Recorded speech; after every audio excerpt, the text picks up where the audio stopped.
If I can get this thing out of the way here. Well, I just got a notice that it's now being live streamed, which probably means it's recorded. Yeah. Right. So did we. So did we. Get this thing out of the way. Well, I think we're set. Are you all set, Jay? Well, I just got a notice that it's now Okay, being good. live streamed, Did he see which probably means it's recorded. Right. How So do I- did we. How do I get rid of this YouTube window here? That's Do a you know? great resource. Thanks for following up. Well, I think we're set. There's a problem here. And there's a problem because when one of you speaks, there's a delay in what we hear. I wasn't sure. So I asked Mike Ray. Yeah. And with Susan and Lise speaking, Now I need to get this back. there's a lot of What you did is you background noise. together. It's You just can us chatting. minimize it if there's a yellow light there. And you hit that. That's probably what you need to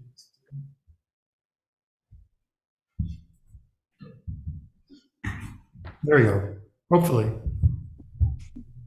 Okay, we're gonna see whether this works, because before when Rich was speaking. So, you two over there, for some reason, Should the we sit speaker- somewhere else? no, you're fine, but the speaker is only out of the computer here.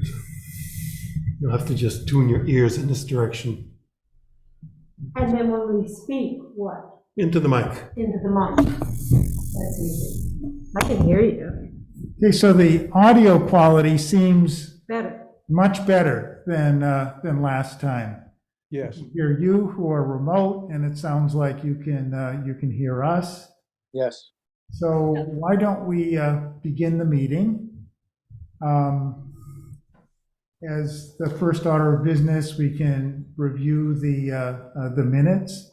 And Lisa, I know that you provided a comment already. Yes. And maybe you could repeat what that comment was, or Tony could, so we can all be aware. I have it. I took it from Lisa's email. It's incorporated in the minutes already.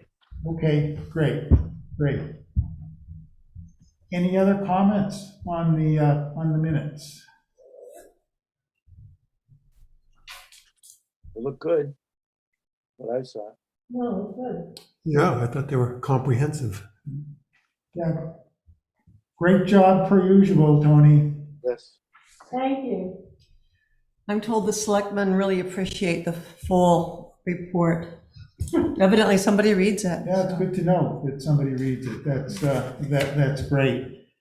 And as a first order of business, we have to elect officers for this year, for this fiscal year. And it would be a time, too, where we could take into account Tony's request to no longer be secretary. But going down the slate for chair of the committee, are there any nominations or self-nominations? I'm fine to step down and Oh, please. hand the. No, No. That, we refused that the last time. I want to see if there's anyone else who would like to make a nomination or a self-nomination. Well, Pat, I mean, if Tony's really serious, and he has done it for years and years, and can you hear me in my mask, or do I have to take it off? I Can could, you all hear? Yeah, we can hear you. I could hear you. Great.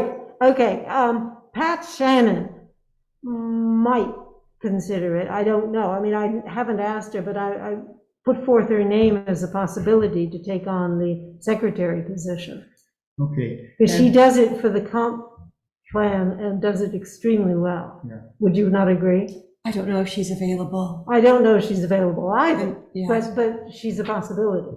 she is. I would also like to nominate Lise McLaughlin. I think I cannot. I have a sick husband. I have difficulties.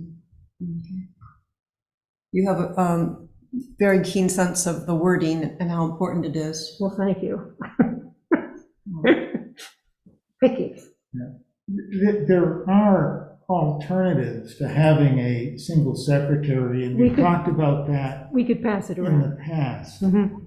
And I think we've really simplified things to some degree lately by having the reports come in before the meeting, and that seems to be working pretty well and pretty consistently. So that doesn't require anything to be added during the reporting section.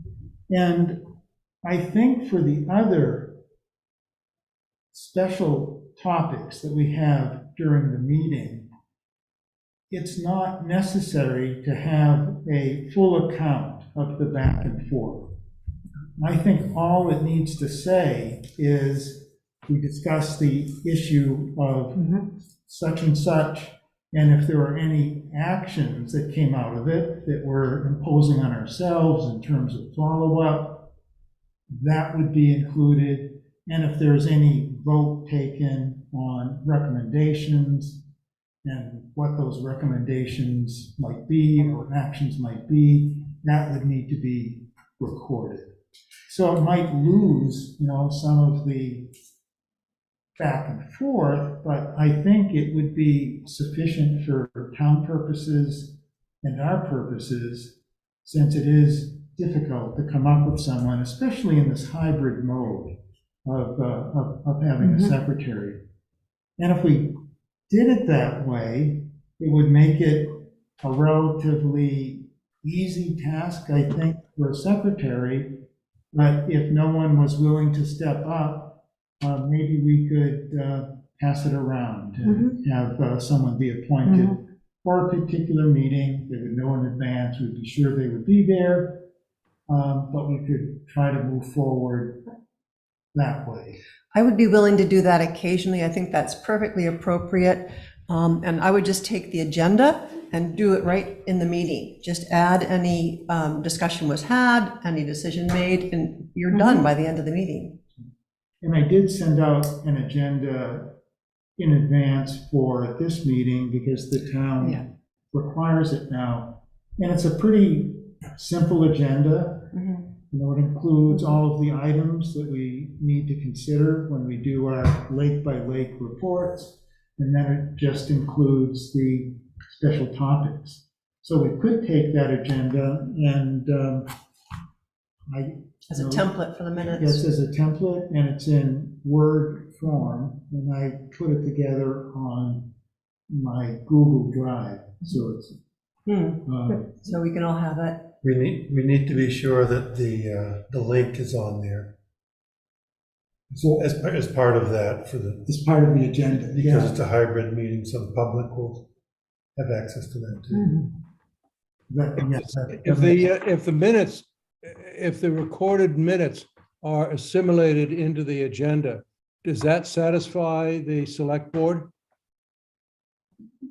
No, I think that what Susan was suggesting is that the structure of the minutes would still be independent, but they would follow the agenda and any other additional items that might come up. Did I get your? So what I personally would do is, I've got your agenda right here. I would probably use my computer. I would just take that agenda and plug in what actually happened. And then you've got it right there. And it wouldn't look like an agenda. It No, would look like but- minutes. Exactly. Yeah, So you you give it change a different- agenda to minutes, and then you plug in what actually happened, and you take out what didn't happen, and you've got the minutes. And add the pond reports, And what? and add the pond reports. Yes. Yes, yeah. plug in the reports. Yeah, and there is a section on the agenda for the reports. So you just remove the piece that describes all of the elements of the report and plug in the report that was provided in advance of the meeting. Right. And if there was any other thing that came up during the discussion related to the reports, that could be Could added. be added. We should have done this 15 years ago. Yes. You've been overworking, Tony. You're doing No, too it good a was job. really valuable to have your full consideration and documentation of what it was that we discovered. I tend to forget sometimes from month to month And they're a good review. the train of things. So, it has been very valuable to do it the way that you've done it. But if we have nobody who's able to step up now and do something similar, this would be a way of simplifying it. And we can see whether it's fulsome enough, and it probably will be. It's perfectly legal and adequate. It would also save us all the niggling wordsmithing about what somebody said or didn't say, because all you really have to say is there was a discussion on this topic. And then to add what the outcome was of Right, that discussion. If there's an outcome, right? Yeah, that's what I was getting at. That's why I was hoping that the select board, which is one standard that we have to meet, would be satisfied by that. Well, that's all they're going to get from the comp plan or the heart and soul process, I can assure you. Yeah, and from And talking they can to, object if they have a problem, but I don't think they They have a will. question Because I they think can it will ask. be fulsome enough. and in talking to Dave Kinney, he's been pretty pleased with what we've done. And the fact that we actually produce minutes. Not every committee Even does. necessarily does. I think the committees that have a regulatory function in the town, like the zoning board or permitting or those kinds of things, really need to document the discussions. Yeah. But for a committee like ours that isn't an official decision-making body, we're consultants to the select board. I think that stepping down a bit in terms of how we do it isn't going to be a problem. And my guess is that it will satisfy the select board.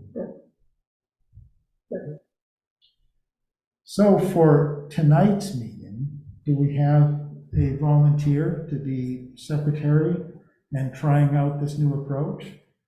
Susan, you had some ideas as to how to do it. We could create a model for the. I didn't bring my computer. I'll do this on my phone. I'll show you how easy it can be.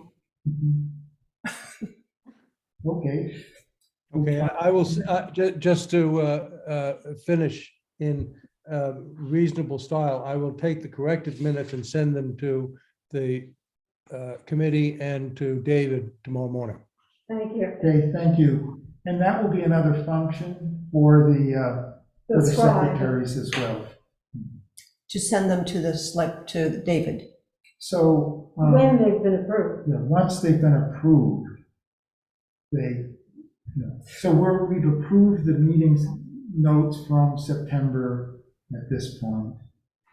For new secretaries, they would create a draft. That draft would be circulated to the other committee members. They'd be considered at the next meeting, and once approved and modified if necessary, it then goes to David.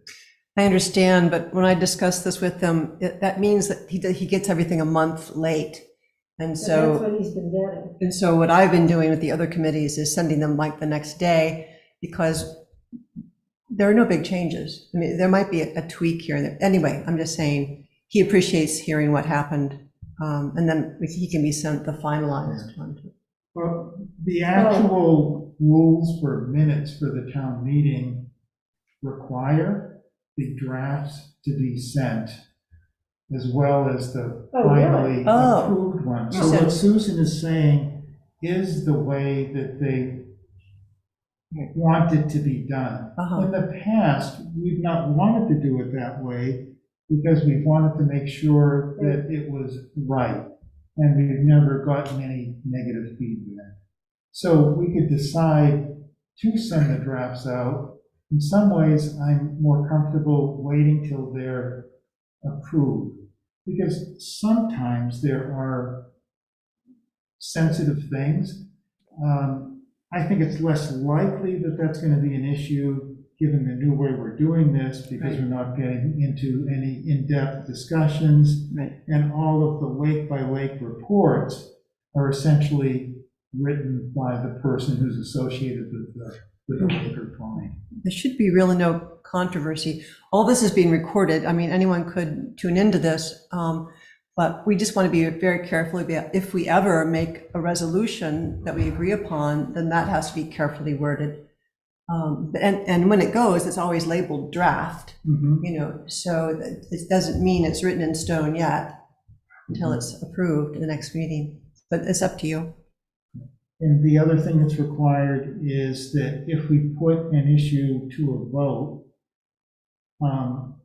there's a requirement that we identify who specifically votes yes and who specifically votes no. Okay.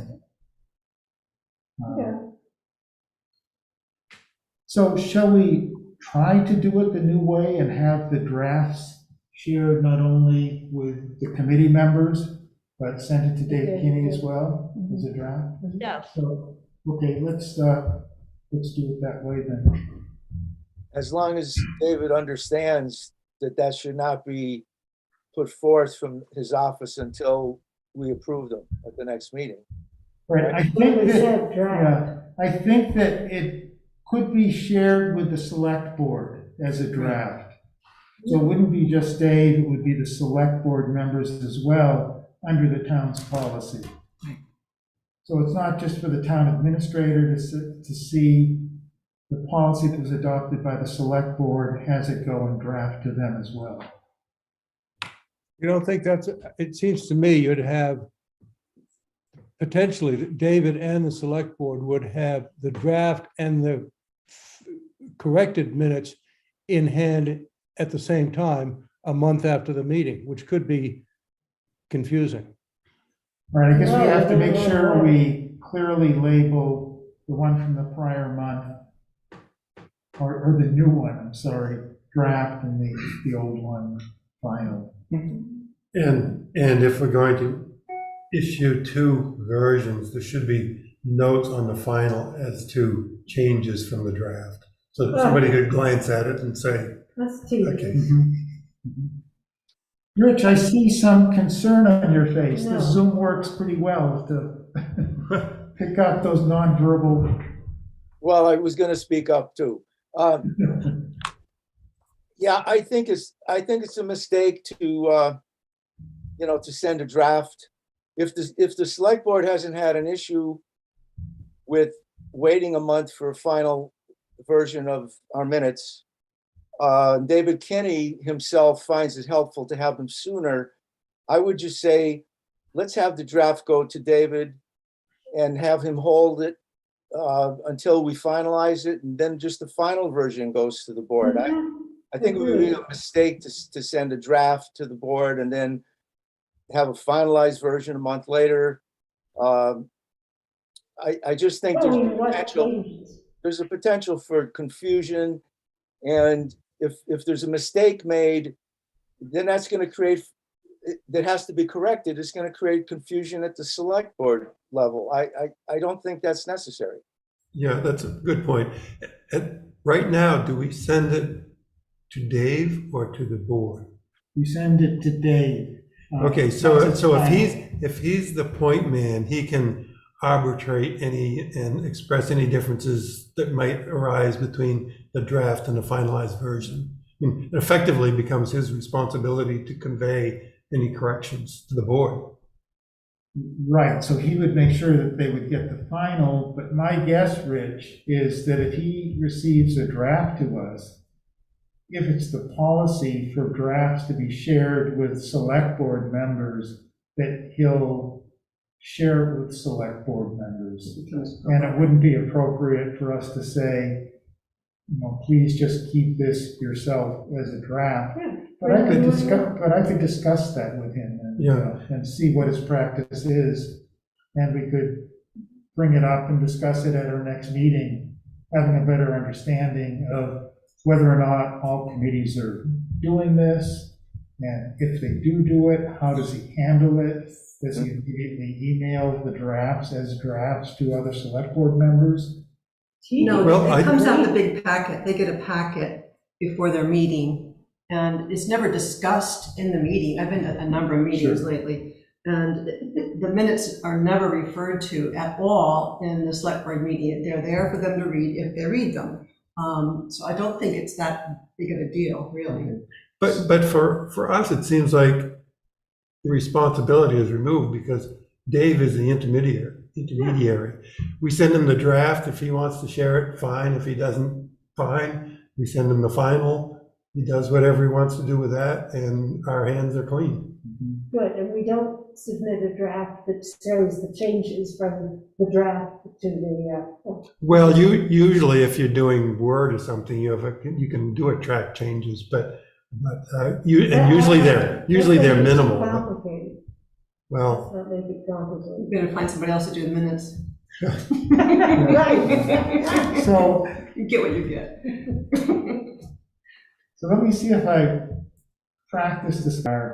It sounds like there is a consensus that the draft minutes should at least be sent to Dave Kinney. I think that's the practice. And the question that Rich raised is to say that if we do send them to Dave Kinney, do we ask Dave Kinney not to share them further? Once he gets things, it becomes public knowledge. Yeah, he does what he wants with them. Or does he then share it with the select board? I don't think we control that. I'm suggesting he hold it unless the policy is strict and he has to share drafts with the select board. I don't see a problem with it. If it's helpful for him to get the information prior to the final draft, then let him use it as a useful tool. If the select board hasn't requested it and they don't need it, I don't see why that has to be a problem until it's a final version. I think it'll be confusing for the select board to be, if we're making decisions, to be reviewing, the first one, oh, we thought it was this and now it's this. I just don't think it makes sense. Okay, so let me propose that I speak to Dave Kinney and ask him how he handles drafts that go to him. And Susan is suggesting that they are included in the every other week select board meeting preparatory materials. And if the select board is familiar with seeing the minutes of all of the committees appear that way as draft and as final, it might not be a confusing issue for them. But let's find out, and then we'll bring this discussion to closure at our next meeting. And for whoever prepares the minutes this meeting, and I'm hoping that Susan can follow through to prepare a good example, we won't share that draft with Dave Kinney, but We'll find out for the next time. we'll find out for the next time. Okay. Is that an acceptable way to proceed with this? Sounds good to me. I have one, I think that sounds good, but isn't there a way of, when you send a document, a Word document, can it say in big shadow text across the page diagonally, draft? Yeah, It's unmistakable. And that just clarifies that definitively that this is a draft for everybody who reads it. I don't know. It depends on how they're viewing it, but in some cases, a Word document, you can watermark if you want to. It'll clearly be marked draft. Okay. We just need to have the I word think they're used draft to on it, it. and they must be used to it. Yeah, we'll find out. Find out if everybody is doing it and whether it's of value to the select board to see it that way. Yeah, good suggestion. Wait a second, make sure, I don't know if I can use this if is this a PDF you sent or? Oh, did I send? Yes, I sent it. No, it's a Word document. Can't seem to do anything with it. Let's see here. Oh, wait, I'll send it to Word. Maybe that will help. Okay.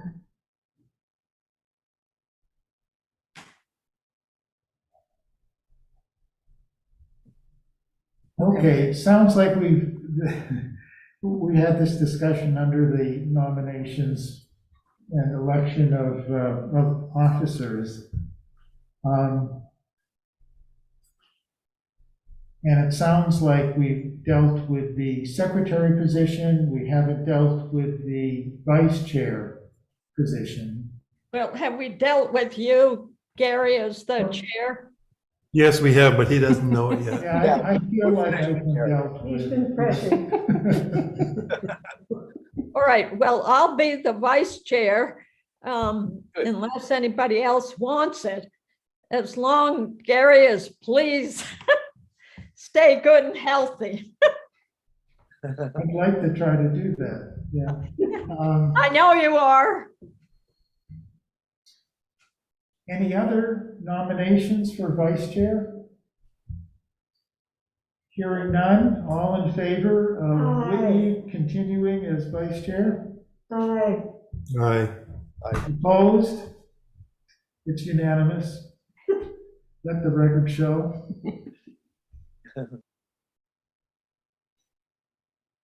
Okay, let's move on to our lake by lake reports now that we're 40 minutes into our meeting.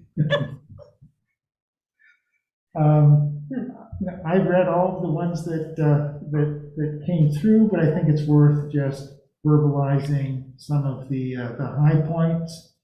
And Susan, would you like to begin? Well, I have to go back and find it now. So I have it right here.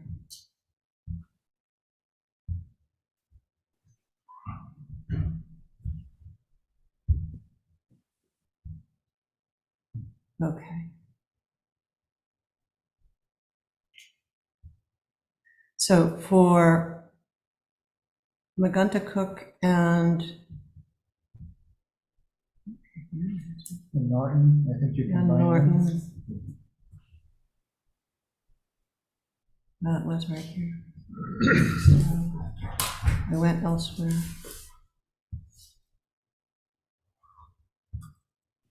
Oh, there it is. Okay, so sorry. For McGuntacook and Norton, I was planning to do one last E. coli test tomorrow for the 8 sites around the lake and pond, but that material seems to have been put away for the season. So I guess we're finished with the E. coli testing. Although there are no current swimming advisories, what we call UBDS, which is under the bridge at Drake's store, tested on the 21st of September at 579, and the limit is 190. Is that because of the geese or the fowl that are there? Well, I'm just going to report the facts, and then we'll have to figure that out. Compare that to Norton Pond swim area at 11 and the Narrows Road at 25. So that is a question. McGuntacook is quiet. Water level somewhat higher after the heavy rains. Public access remains problematic for Fang Island residents. One dock on the shore that was grandfathered in on a private agreement is now posted as private property. But everyone has to move their docks and their boats by the 22nd of September. A meeting with the owner of Lake City Floats revealed that at least one polystyrene float now outlawed in Camden has been purchased and installed in Lincolnville waters. Dale Doherty reports that 27 of these blue foam docks now in McGuntacook or Norton waters. The QR code on our Phragmites sign is no longer working. Cheryl Nevius, who designed the signage, advises that she can update it. Replacement should cost around $25. And with respect to those items that may require some action, we've got 2 items on the special topics part of our agenda when we can discuss how we want to deal with the sign for Phragmites, and also the discussion that we had with Lake City Floats and what implications that has for options or recommendations that we might want to act on going forward. I guess the other item that you have is the elevated level of E. coli. we have an element in our budget and in our plan that when we do see elevated values, especially at the swimming area and at Drake's, to go upstream to the 3 sites upstream in Missouri Brook, where we have some background information. And the reason to do that is to see whether or not Missouri Brook at some point is a source, and maybe try to isolate whether it may be a shore-based source like a leaking septic tank, or whether it might more likely be wildlife related. Because there is a lot of geese and different fowl in that area on the other side of the bridge. Mhm. Now, there's a good chance that it may be the geese. There's a problem if you have elevated levels from animals or from geese, because they can cause illness, but usually not to the same degree as E. coli that was coming from human waste that's more likely to cause human And the illness. readings are so low by Breezemere for Right, E. coli, which is interesting. right, that's interesting, and significant. sometimes there are geese there as well, but not nearly as many as there are by the culvert. And in that whole area. So I think that we need to continue to monitor the situation as we have for the last 3 or 4 years, and if we do see a conjunction between high levels at the beach and high levels at the culvert, to do the follow-up testing upstream. Well, this will be the last time that we have results, so.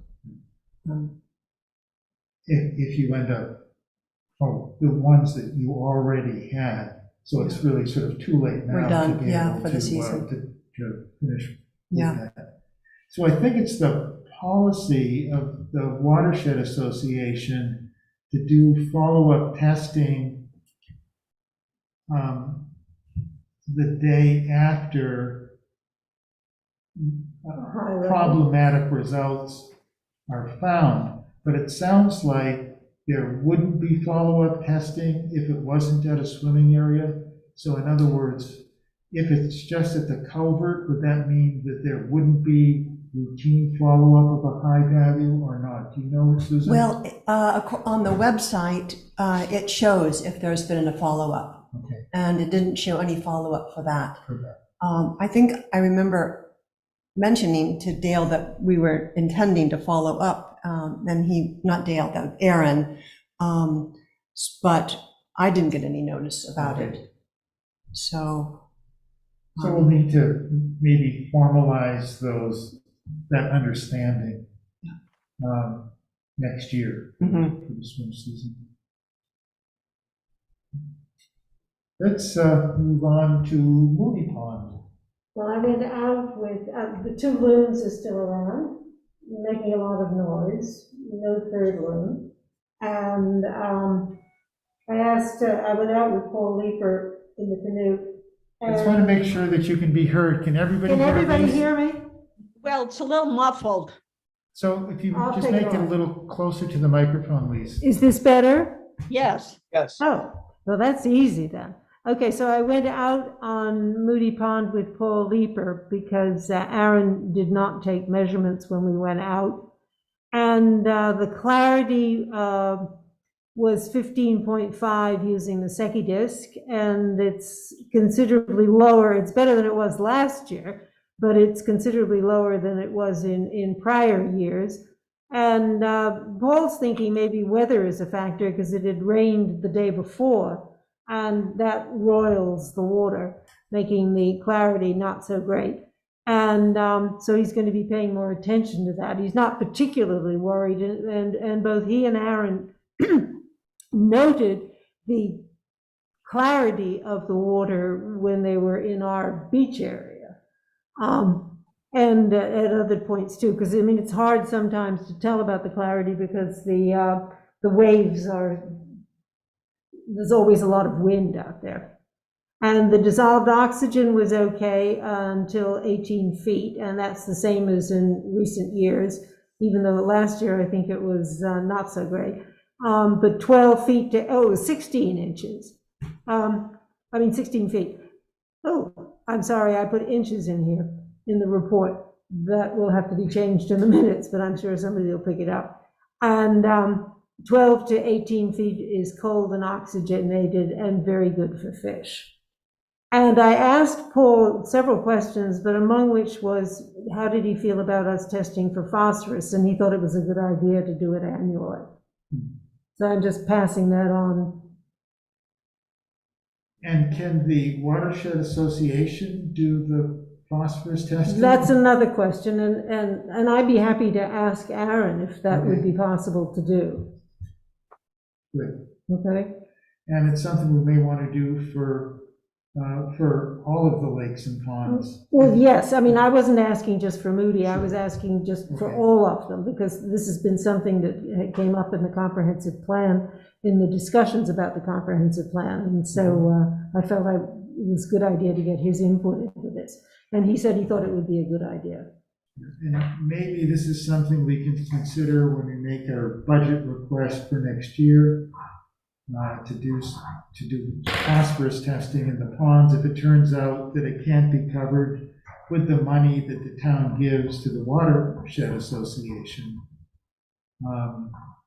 perhaps it could be something that we would want to include Right, as an addition to our budget. right, because as we get more crowded, it's probably a thing that it's good to be looking at.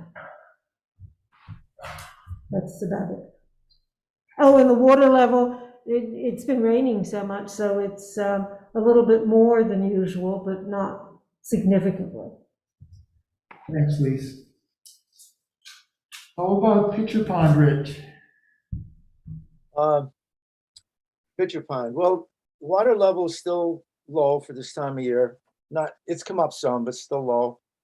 It's been, obviously, there's a lot of lakes very quiet the last week or two. I did a bacterial testing at 3 sites in the last 2 weeks. The readings were all very good, including right near the shore of a leaking septic tank that I got a call about. And I was able to test pretty quickly after I got the phone call.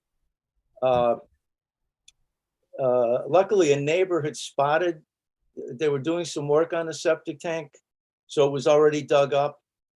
And the neighbor sent me a video of the leak, but they turned off, they were able to turn the water off to keep the leak from increasing, and it was fixed within 2 days. So, so the bacterial count there was extremely low, right off.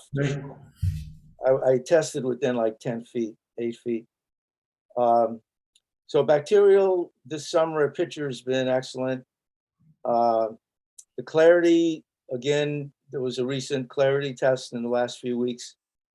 That again showed as good a clarity as we've had in years. What measurement? I'm not positive, Lise, but I didn't do that myself. There's another person who does that, and I think it was like 18 feet. Okay. Is what I recall. I mentioned in my note that we didn't see any more of the frog bit. I looked for it a few times this summer in the pond, in the outlet there, to the lake near the dam. And there's been no indication of that being there this year, which is good. We had some worry about that. I guess that's about it. Haven't seen the eagles. We have 5 eagles on my end of the lake, and I have not, the last couple weeks, I have not seen any. I don't know what's up with that. But might be the time of day I'm there, I'm not sure. But usually I see several every time I go over, but I don't know where they are. I'll keep my eye out for them. I know some of the eagles have already started migrating south from the hawk watching that I do up on Clary Hill. We've seen 12,000 raptors so far this season. Really? Most of them were broadwing hawks, but there's probably been about 100 or so eagles, so some of them are departing for Point South. Okay. I thought they probably had left, but But some spend the winter, don't they? Some do. Yeah, because they come to our lake and grab the fish that's left on the ice.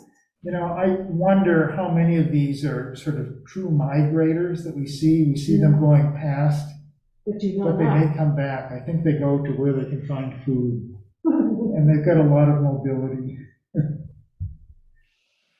Thanks, Rich. Rich, did you send that around to all of us? Yes, Okay, I think it came today. okay. And Coleman Pond? Well, lots of jumping fish. Lots of small migrating birds. I can't identify them. And the water is higher than it has been. However, the Andrews Brook is still not robust enough, in my opinion, to let the alewives out who want to go get to Penobscot Bay. So I don't know if the jumping fish are alewives trying to get out or perch. Isn't that the other possibility? Yes, I don't know. We don't know. So basically there no boats, no motorboats, kayaks, canoes, paddleboards. So it's very quiet. Didn't you have the issue with the alewives about 3 years ago as well, where the water levels were very low in the fall, but eventually in November or something, you got a pretty good flush of high water and they left, as I recall? Does that ring a bell? Good question. Do you remember, Tony? I remember the issue. What I don't remember is, and the issue was similar to this year. We were never absolutely certain that the alewives had arrived, or that they were there, or that they had left. Okay, And some years ago, it was pretty obvious when they were here, and pretty obvious during the summer, and then again when they left. But that's become less evident. Maybe someone else can tell if you've got a boil up of fish coming in the concentrated school of fish. I don't know how to tell from 200 yards a white perch from an alewife. mhm. And I ask people who know more than I do, and about half of them say, oh, that's alewives, and the other half say, probably white perch. So I don't know. Yeah. But they did come up this year because the new owners, So we think they came up. yeah, we think they came up because the new owners who live right next to Andrews Brook Yeah, they own heard the- them they and own- saw them, Yeah, they own the dam. and they own the dam, yes. So they saw them come up, you said? Yes, heard them too. Heard them and saw them. Hmm. So they came up and Well, heard and saw something, and yeah, they said they were alewives. but we don't know if they've gone out. If the alewives have been able to leave, but given the height of Andrews Brook, it looks unlikely. So Is there that, water, is there water going over the dam at all? we ought That's to, a good question. I could walk to the dam tomorrow and know by next meeting, but yes, I'm guessing there's very little water going over the dam because where you look at Andrews Brook from Slab City, there's no flowing water. It's just little pockets of still water. Mhm. And in Kendall Brook, it's like the water's going toward the pond, trickling that way rather than out of the pond. Yeah, it hasn't been going over the dam, the picture. We have an intermittent brook in our backyard that even with the, 3-inch and 2.5-inch rainstorms, it hasn't been flowing. So I think we've had such a dry period that we haven't recovered yet. I can report on Levin Cellar. The level is up some with the rains, and it looks like it's a fairly typical level for this time of year. About half of the floats have been pulled up onto shore at this point, but there are quite a few year-round residents on Levin Cellar, and they still have their floats in. And finally, the good news is that the 2 chicks that hatched on Levin Cellar Pond are still alive. I saw 2 of them today with one of the parents. They were really close together. And I take my bicycle ride every other day by there. So I've been looking at them, and I've only seen evidence of a single chick for the last month and a half. But today it was great to see both of them. So 4 in all. So I only saw one adult One today, adult. but my guess is that this is It probably makes still around. Good. And is there a report on Hobbs Pond you'd want to share, Jay? Since it's a pond similarly situated. It is. There were also those fish, whatever they are, jumping over there too, Whitney. They were, just boiling almost there in the cove. And I don't know. People said they were perch. Yeah, so that's a good indication that you might be seeing perch too, because there aren't any alewives in the Guntacook, or I don't know, there aren't, In the Hobbs, I don't know. yeah, Hobbs empties out through Fish Pond, yeah, and then from Fish, where does it go? To the St. George? Is it in the St. George watershed? yeah. So maybe there are some alewives. I good question. I don't know. And there's a couple loons on the south end of the pond. 2 chicks have survived. They were born late, but they're coming along, and it looks like they'll be mature enough to fly this fall. That's about it. Are there alewives in McGonagall ever? No, there aren't, because of the dam, Right. or several dams. Yeah. Yeah, Seabright and the one 3 downtown. through downtown, right? What's the question? Yes, Lise? On McGundacook, in the minutes, you said something to the effect that public access was reduced, and there were several notices about private use only. Is that your way of getting to your island has been impeded? Ours isn't. We actually own a tiny slip of land, has a dock, that we've given another resident a right-of-way through on the dock, and we've given permission, just verbal permission for someone else to haul out. So we have 3 boats, 3 residents who are using one small dock. Another little dock, like very right next to us, has always been there ever, for 100 years, literally.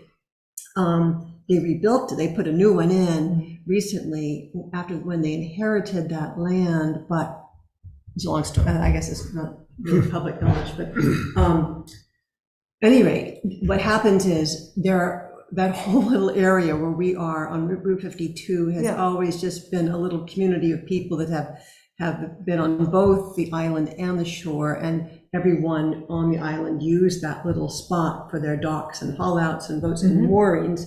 And now when the heirs of that property don't necessarily honor those agreements. Whoa, okay, so that's gonna be difficult for those other people. Very difficult, because they have no Access. access except through the public access. There's no place for them to moor. Where is the public access Barrett's is nearby, Cove, either Barrett's Cove, which is far away. yeah, Yeah, or Bog Bridge on the other side of, well, that's huge. then. yeah. So that's the problem. So, So if- it's I mean, it's a question, could they find purchased land somewhere? That's Maybe not. very tough. Yeah. So that is, I only mention this because It's sometimes important there to are know these about it. grandfathered agreements and verbal agreements, but then the next generation doesn't Doesn't honor necessarily them. honor those. Mhm. And so that disrupts something that's always been like kind of a way of life for people. And is that access in Camden or Lincolnville? And both of those the public accesses? No, the access to Where the your Fang float Island. is. Oh, for- it's in Lincolnville. It's in Lincolnville. Yes, just on the line. I mean, just over that line is where, and the DOT has taken away those barriers now. That was the town line where those cement barriers were. And it's a very steep slope and a very tiny piece of land where they was supporting one dock, which ours is legal now, and the other one, they are no longer have access to that. And Lincolnville has no access, no public access to anywhere along there. No And public there's not access an to Montgomery opportunity Cook. for them to get it That's at right. this point. No. That's right. And I can't imagine how they can go about acquiring Yeah, land. because they've been very reluctant to require any land for public access, even though they've said they will. Oh, I'm just thinking private access, I mean, to even purchase for their own use. But yeah, so that is I raise it as a question because it does show that there is no public access, no place anyone could moor, even to get to their residence on the Except island. in Camden, Except in which Camden. is a very long distance. So they've been lucky. Yeah. I don't know whether that's something for this committee, but I think it's good to register it and consider it. I mean, it's How like- much of Fang Island is in Lincolnville?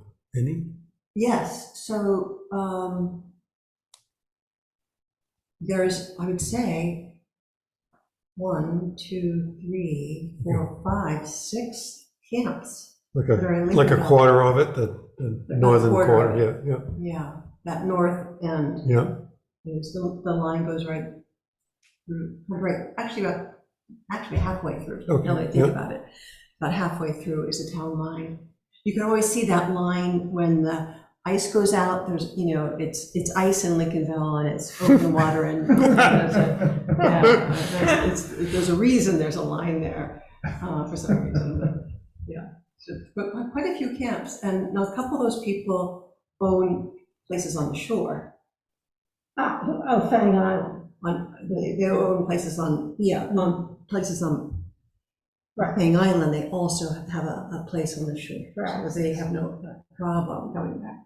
But some do. Some do, don't have any shoreland property. Well, it's probably not something this committee can deal with, but. No, it's just but I something think to be it's good- aware It's of. good to be stashed away because it's, Yeah, as the future goes, I mean, there will be changes of ownership and different.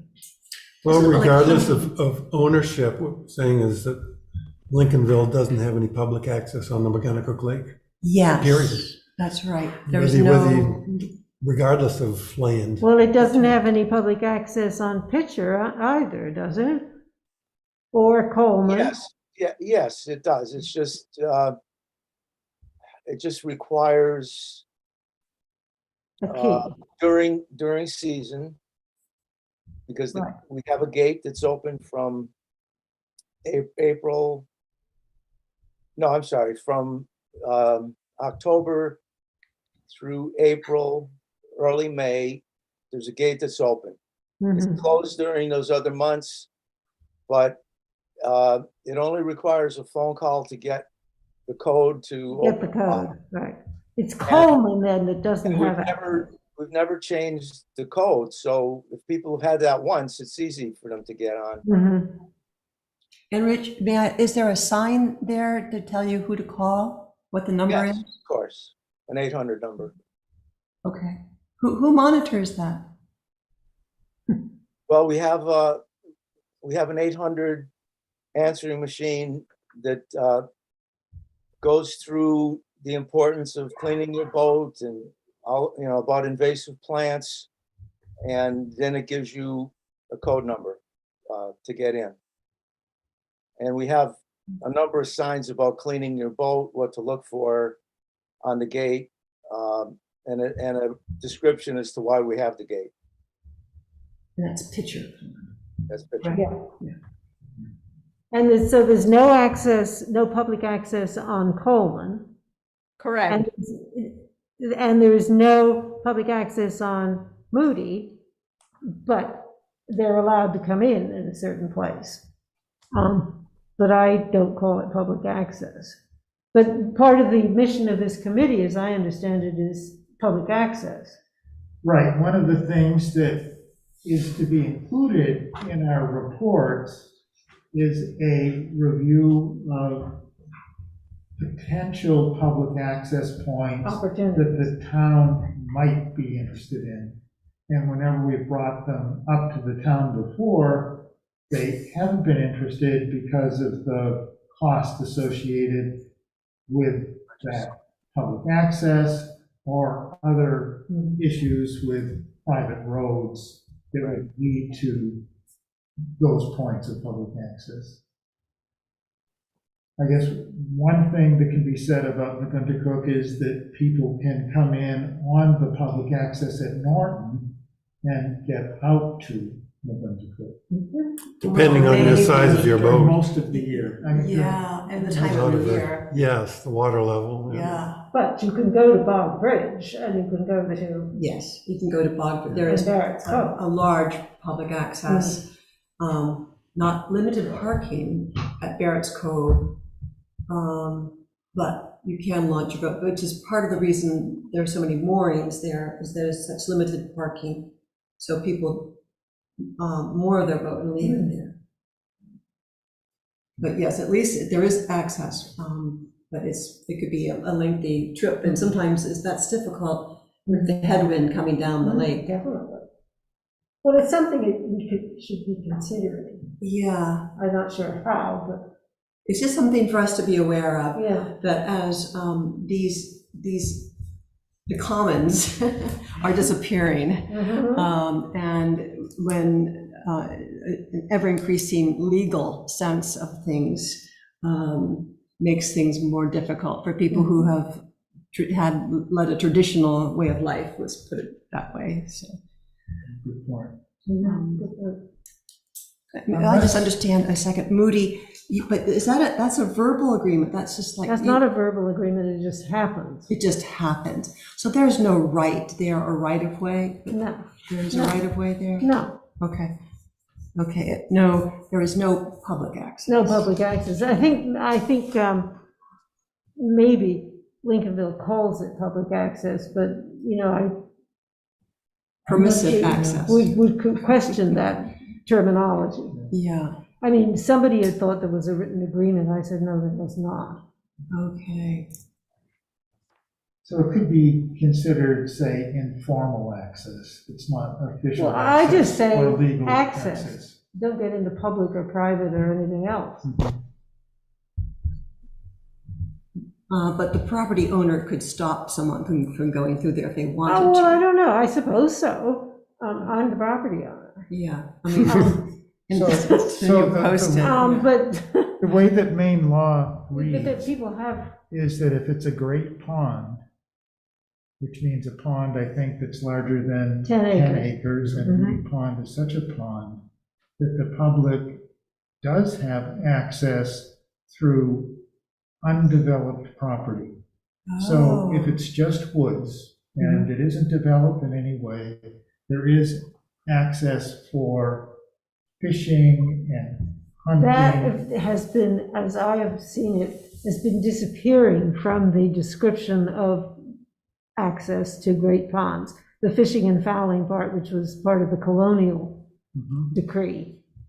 That was, I saw it everywhere 10 years ago. I don't see it there anymore. But I don't think there have been any changes in state law. think it's I don't just the think there way in have which either. I think people it's are just been an writing about it. editorial thing, I mean, an editing thing. Does that say anyone, any member of the public, or just residents? No. Anyone. Any member of the Anyone. public who is. I mean, fishing it or was a fouling. livelihood thing back in the Right. early days. I mean, people need to fish and foul And then there's a question of what constitutes development. and undeveloped.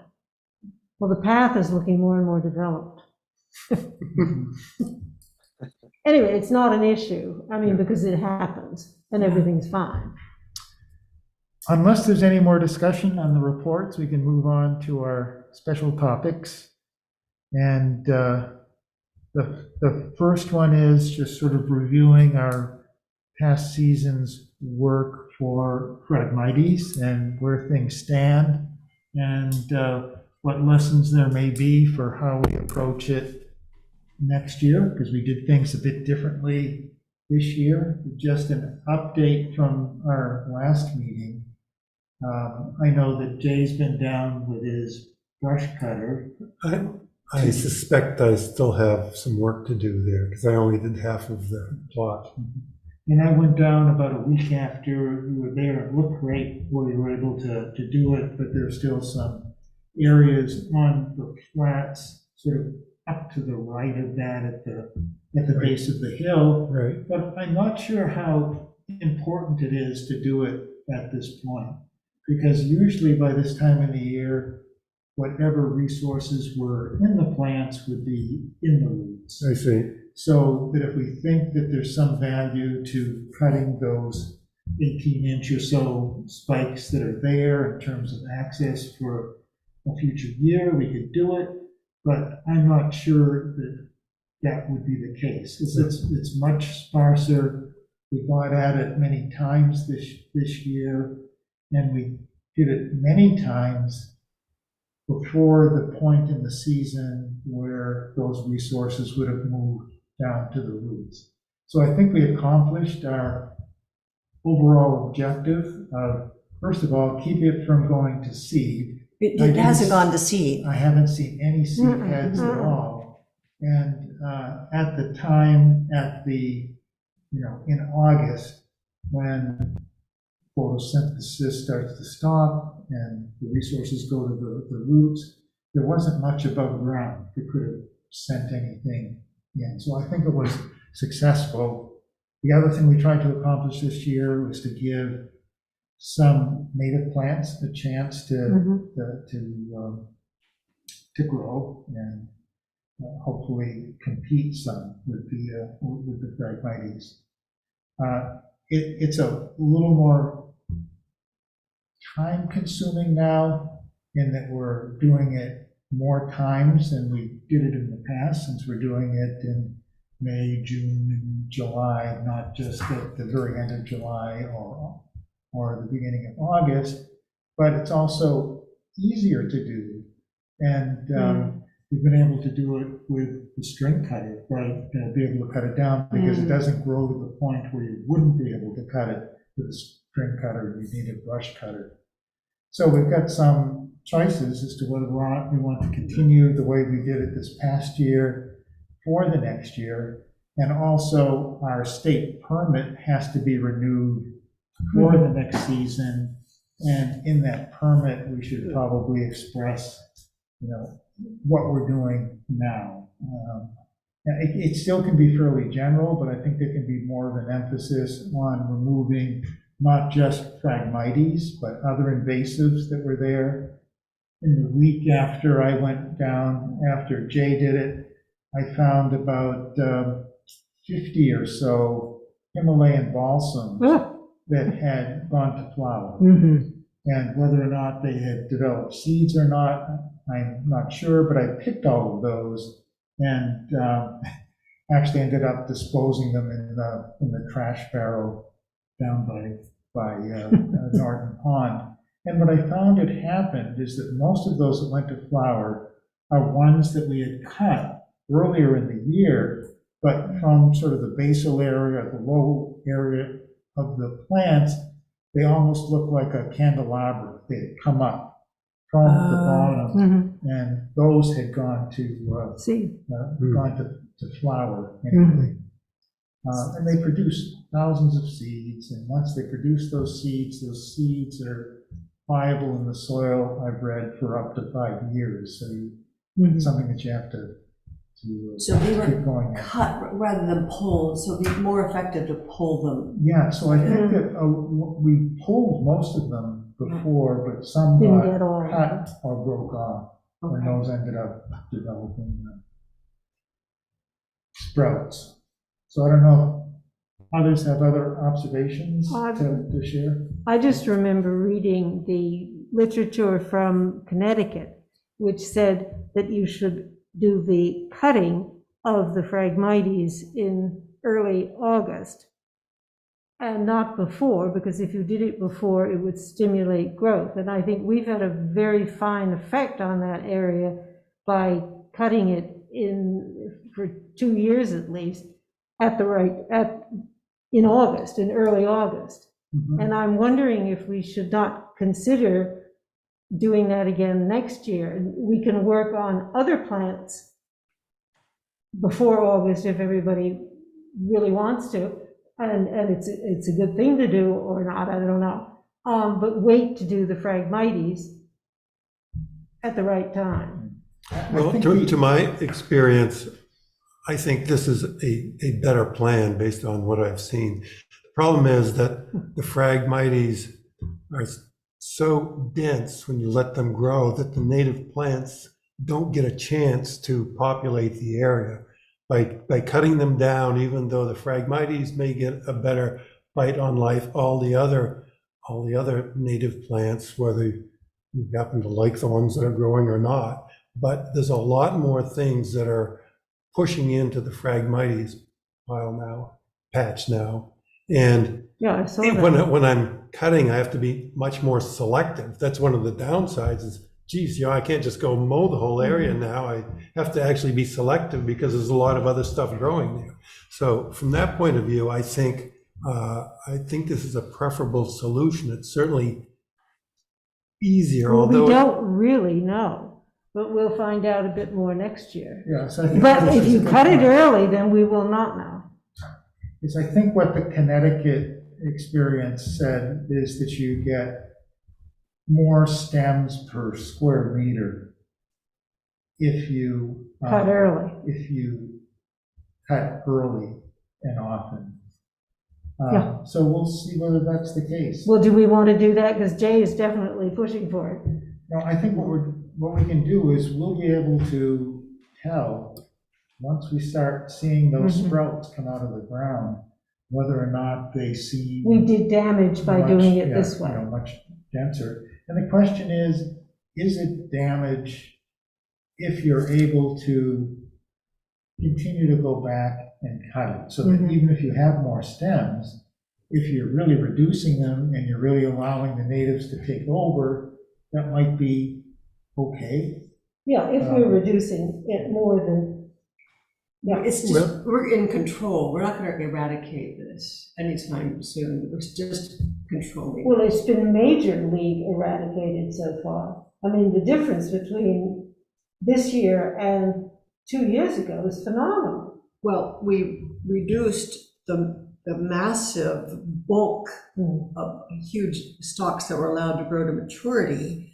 And now we're like mowing grass, it's more, we're cutting these young ones and allowing other things to grow. So I think it seems to me like an effective method, and it allows the possibility of this marsh atmosphere to regenerate. We'll have to keep cutting the grass around. Right. Anyway, Yeah.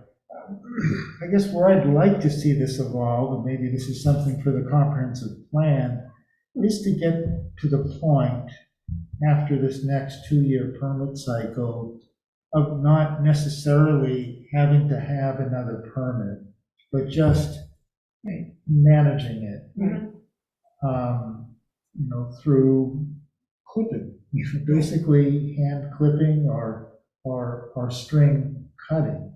Because I don't think that that's going to do damage to the wetland, and we're actually encouraging the growth of wetland plants.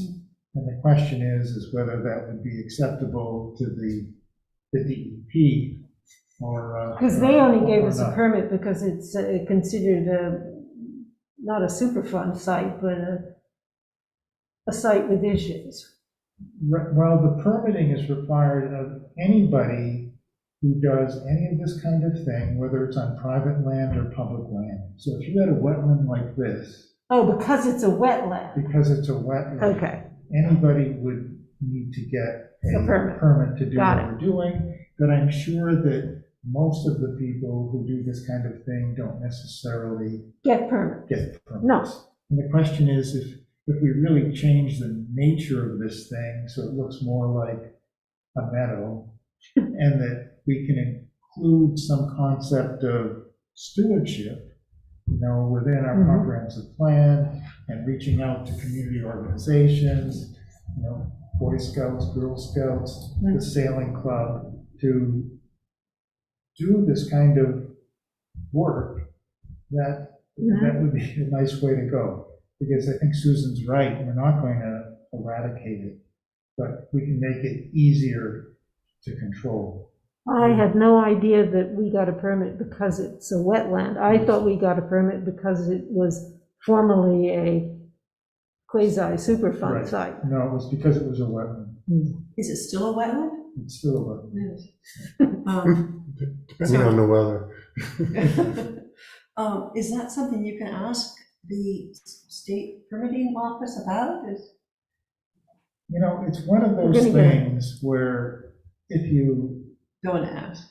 Yeah. ask, but we're complying, we're fully complying we've included in our budget, it's been approved at the town meeting to have another 2-year permit, but it would be nice to assess at that point, see what we've accomplished, and maybe pose the question.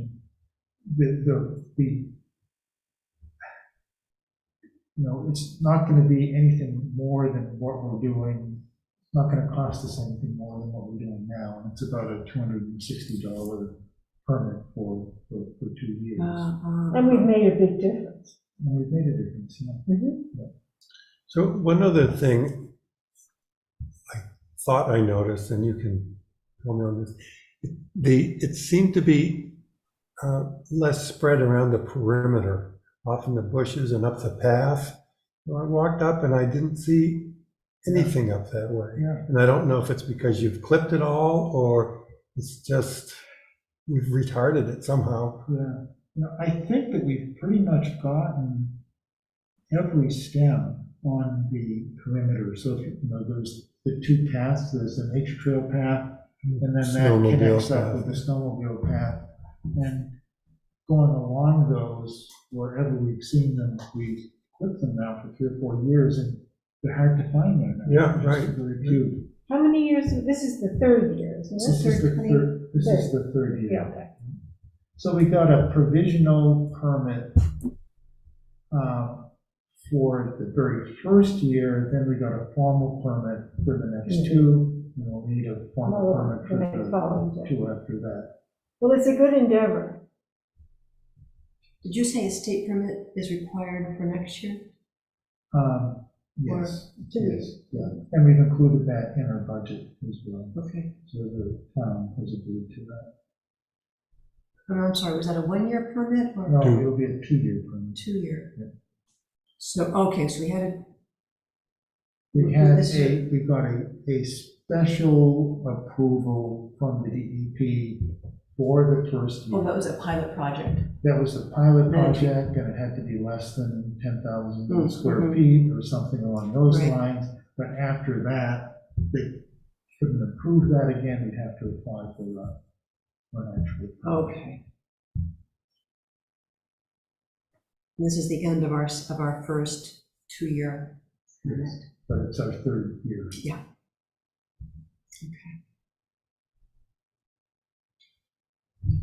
Can you guys hear us? Yes, Yeah. Are you still awake? You aren't saying anything. oh, we're listening. Yes, we can hear you very clearly. Perfectly. Okay, good. We have no comments because you guys have been doing all the work. No, we've had lots of support for this, that, everyone's been out there at one time or another, and we couldn't do it without all of us being committed to it. Okay, so that there's no, I guess the action coming out of this one is that we'll be applying for another 2-year permit. We're going to observe the growth early in the season, but it seems as though there are some strong positives about the way that we approached it last year, because it allows for more natural regrowth of native plants. And easier cutting, for sure. Okay. Gary, Yes. is there, I think in the past, we've said that removal of scrap metal was outside the constraints of our permit. And that, I guess, continues to be the case, but it would be satisfying to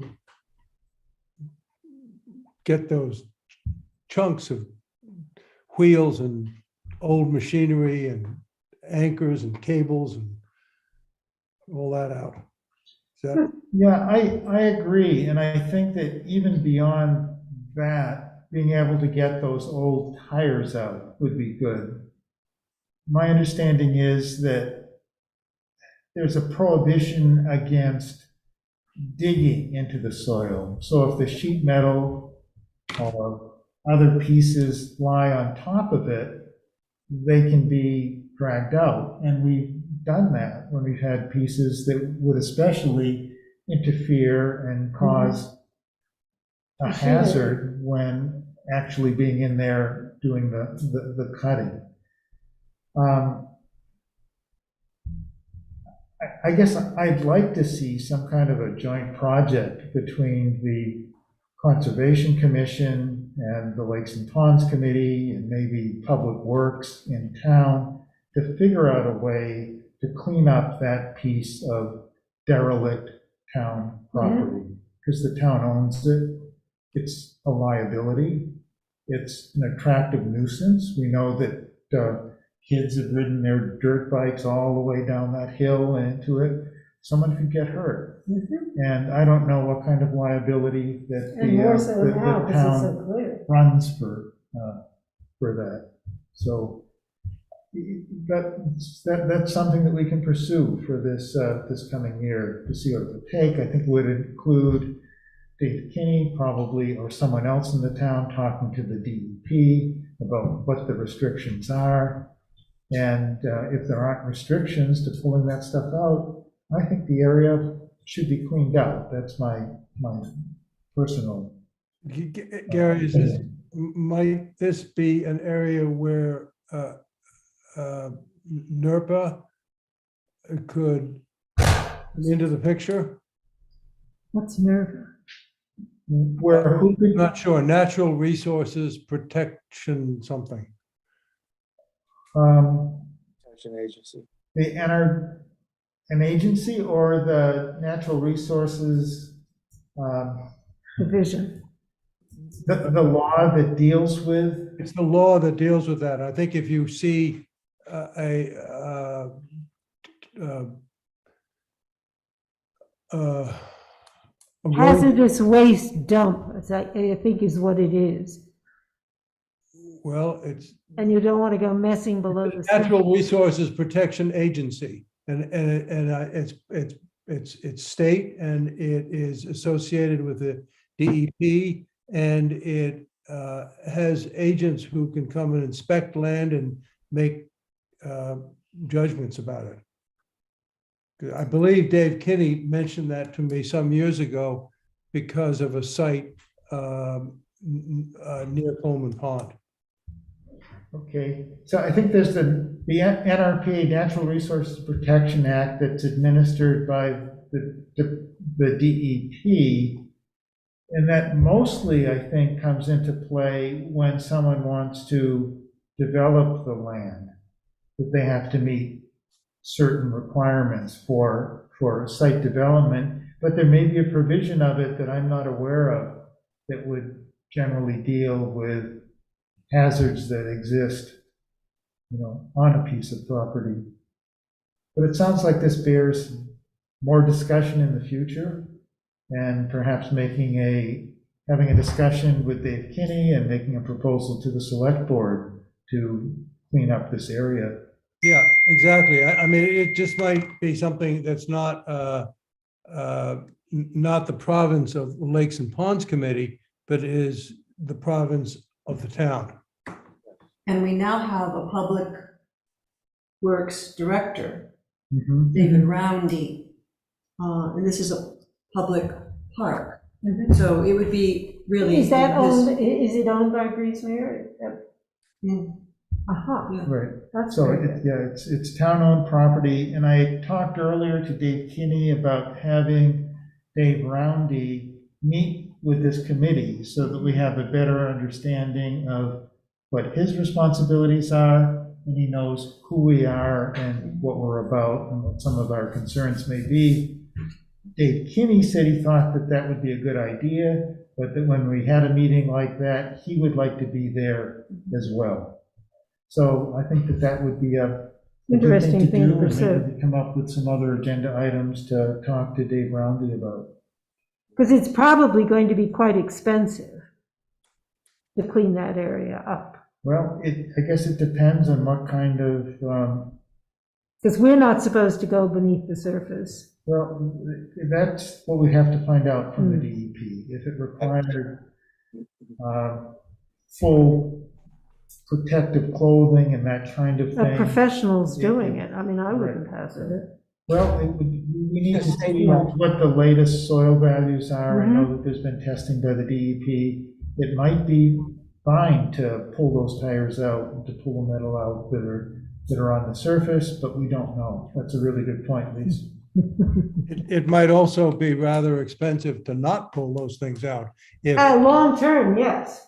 uh, And the degree to which it leaches into the pond, I'm sure people don't know. Well, Dave Kinney could look into grant funds. I'm sure there are grants to help with cleanups like this. Mhm.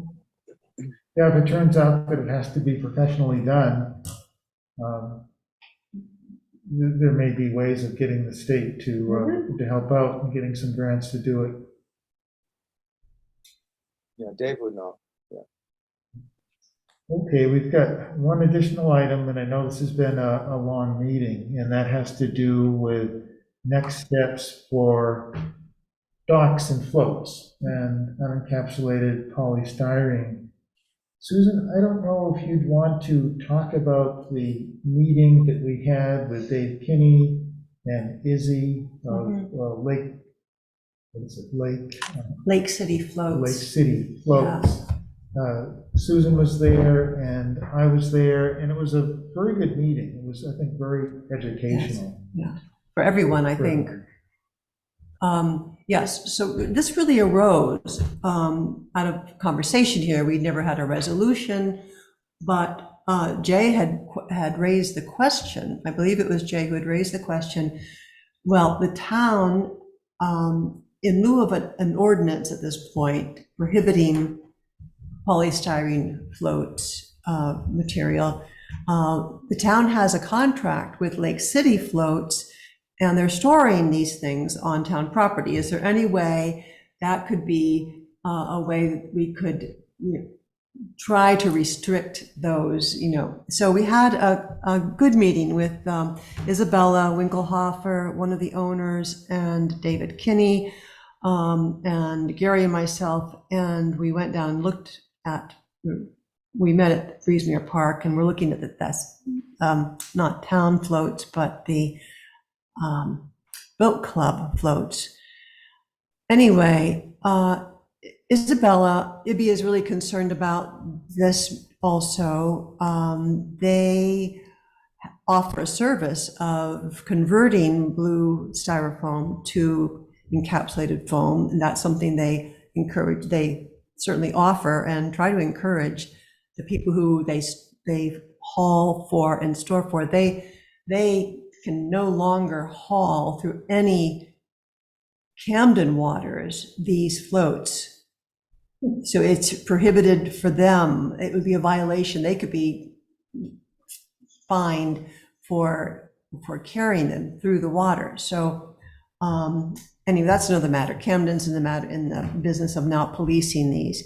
But we did hear that at least one of these floats has been sold to somebody in Lincolnville, and now it's in Lincolnville. But And that was before it became illegal to transport it right. on Lincolnville. That's right. So that was an important point. So she said they could no longer do that legally. So that won't be happening anymore. Let's see. What we discussed the ordinance. We discussed a possibility of an ordinance, and always David's quick to point out to us the unintended consequences of measures. So let's say the town refused to store these polystyrene floats on town property. So that wouldn't make them disappear. What would people do with them? They would haul them up on their own property, which means they'd cut the brush, which means they'd expose the shoreline, and they'd could be more disruptive. So They disintegrate right there. they would disintegrate In the mud. right They'd there. be dragged over the land. The unintended consequences of, right. Yeah, Of non-ordinance. of the town trying to prohibiting storage on Right. town property. So that we really weren't talking about an ordinance at that point. We were just talking about what if the town insisted that these things not be stored in town property. Well, it could be worse. They could be, as they say, drug up on the shore or someplace else. I mean, having a professional firm do it is probably the least environmentally, Yes. the best environmentally.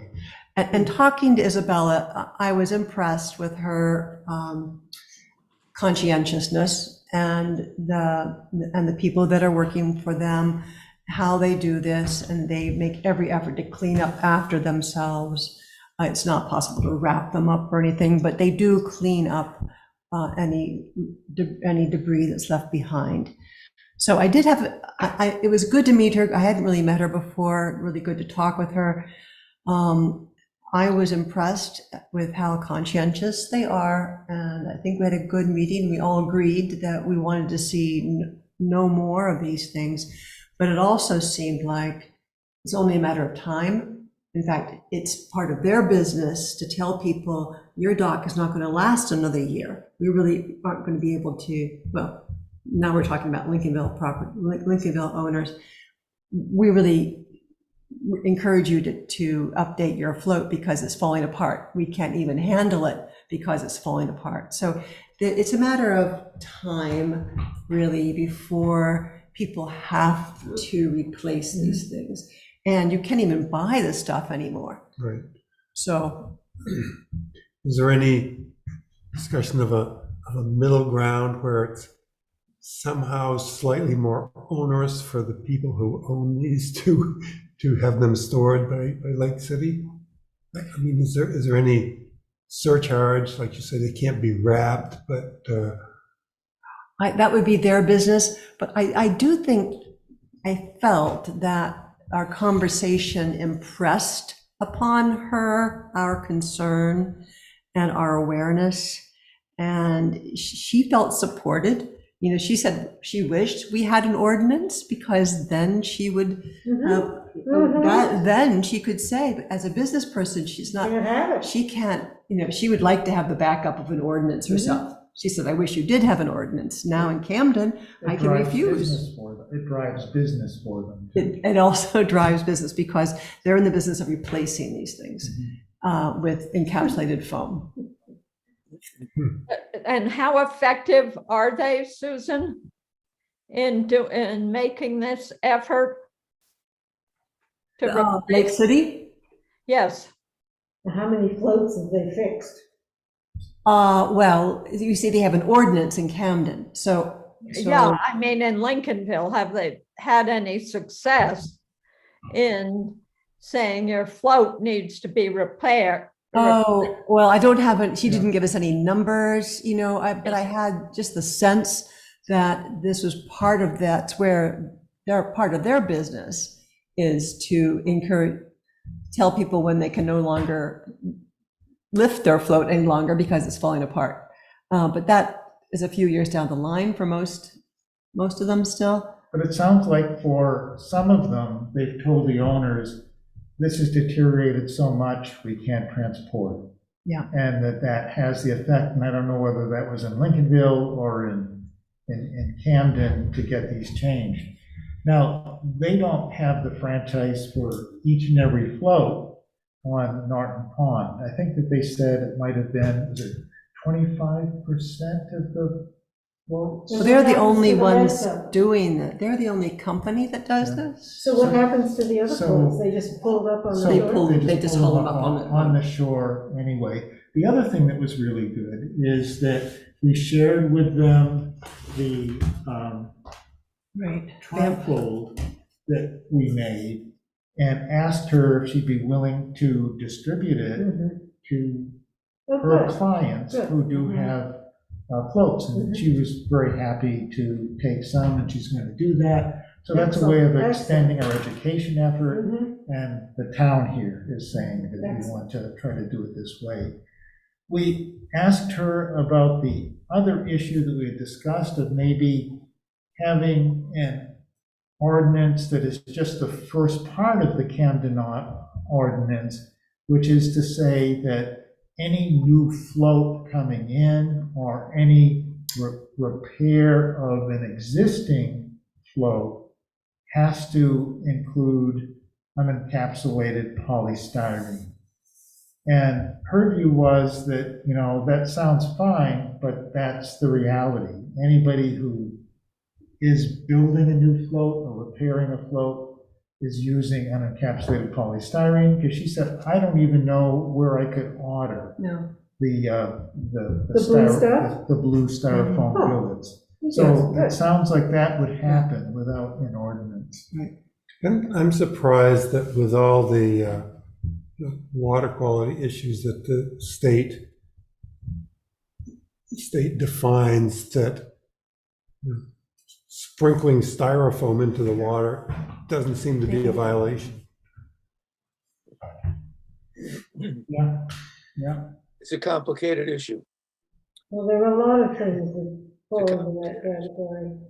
You know, there's so many docks that went in traditionally with that material that the idea of trying to eliminate it all through the state, I think, was overwhelming task.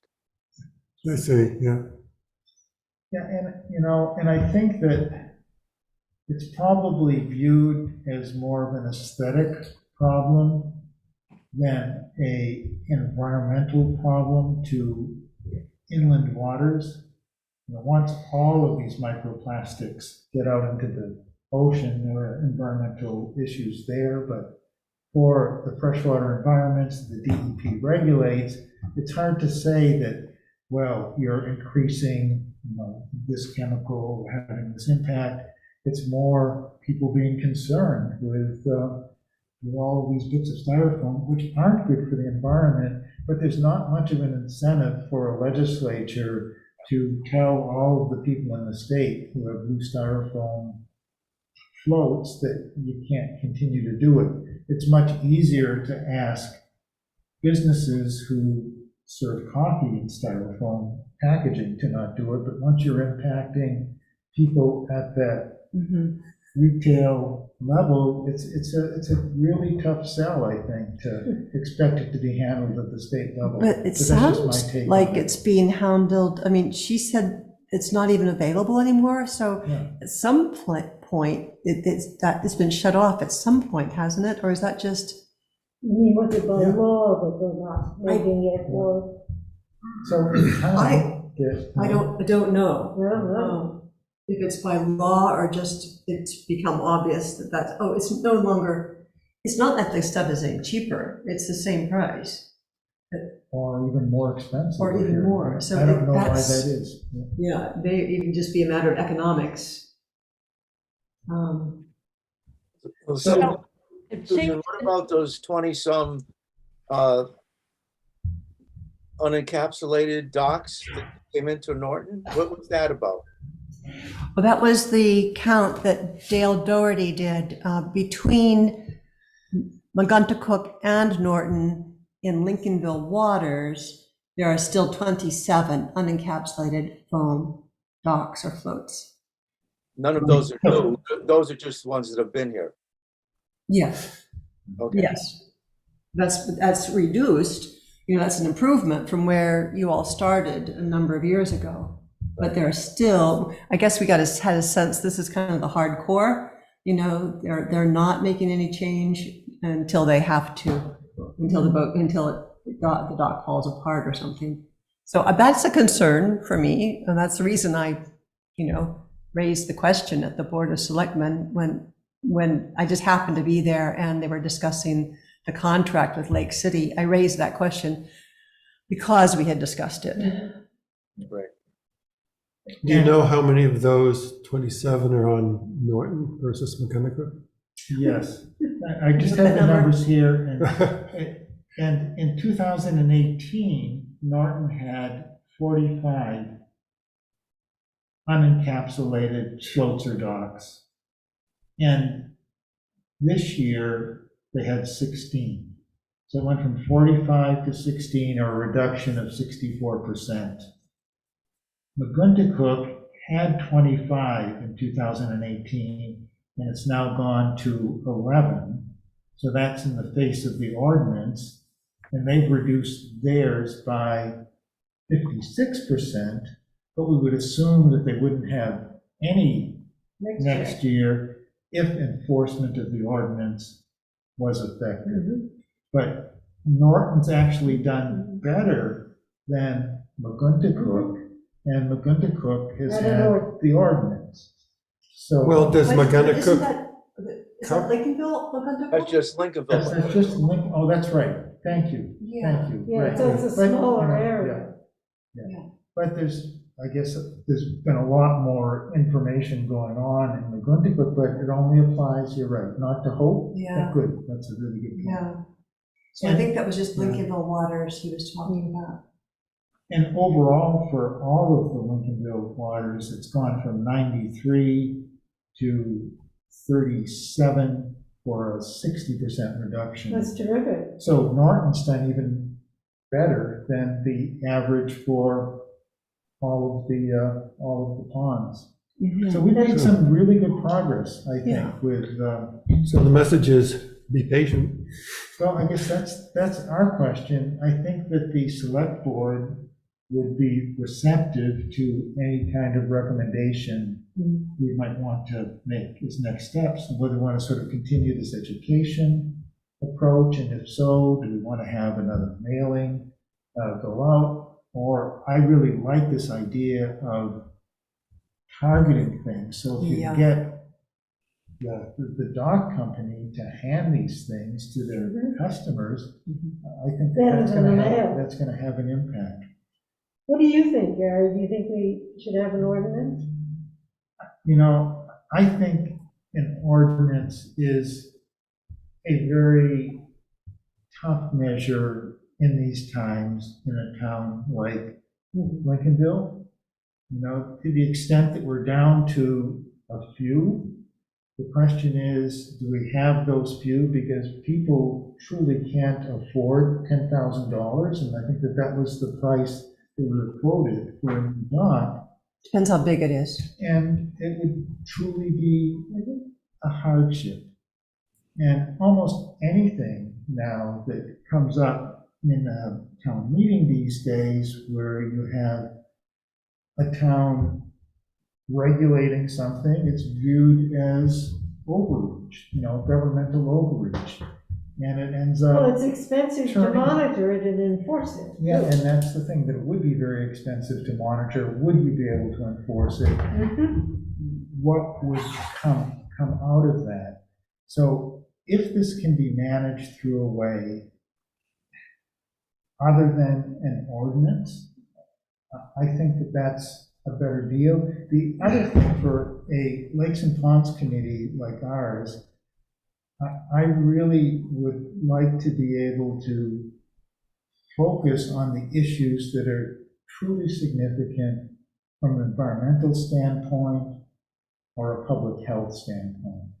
So if it's something like elevated E. coli levels at the beach, there's a very strong association with elevated levels and illnesses of people who swim. That's where I think we need to speak up and say, this is truly an environmental issue. People can get sick here. This needs to be taken care of.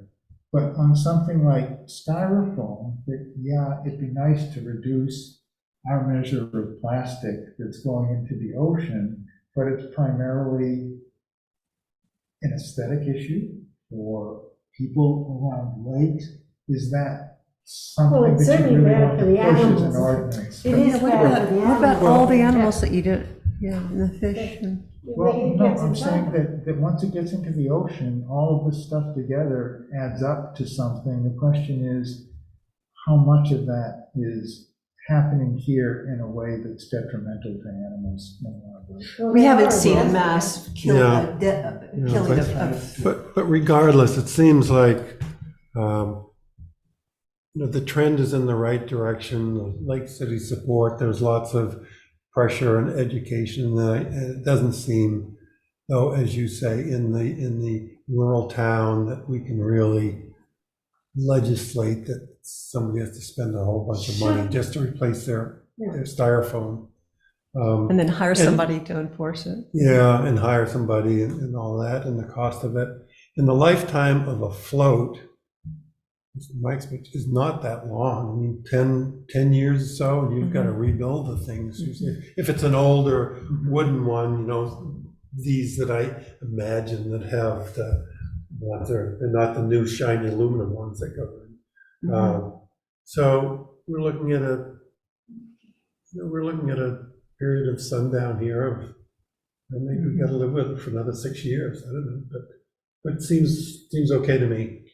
The trend seems to be going in the right direction. Lise? I was thinking that it might be a good idea to reconsider outreach for that brochure and putting it in stores, like it should be in the Lincolnville General Store. Or Dawn's outboard. I mean, Or dots, or, Dawn's outboard. I mean, the boating places. yeah, well, Yeah. as well. Yeah. And so maybe if we did some targeting. Please, can you How talk many more do into we the have? microphone? You're. Sorry. I was suggesting that we do some selective outreach with that brochure if we have enough copies. And it was suggested that they be put in boat-related stores.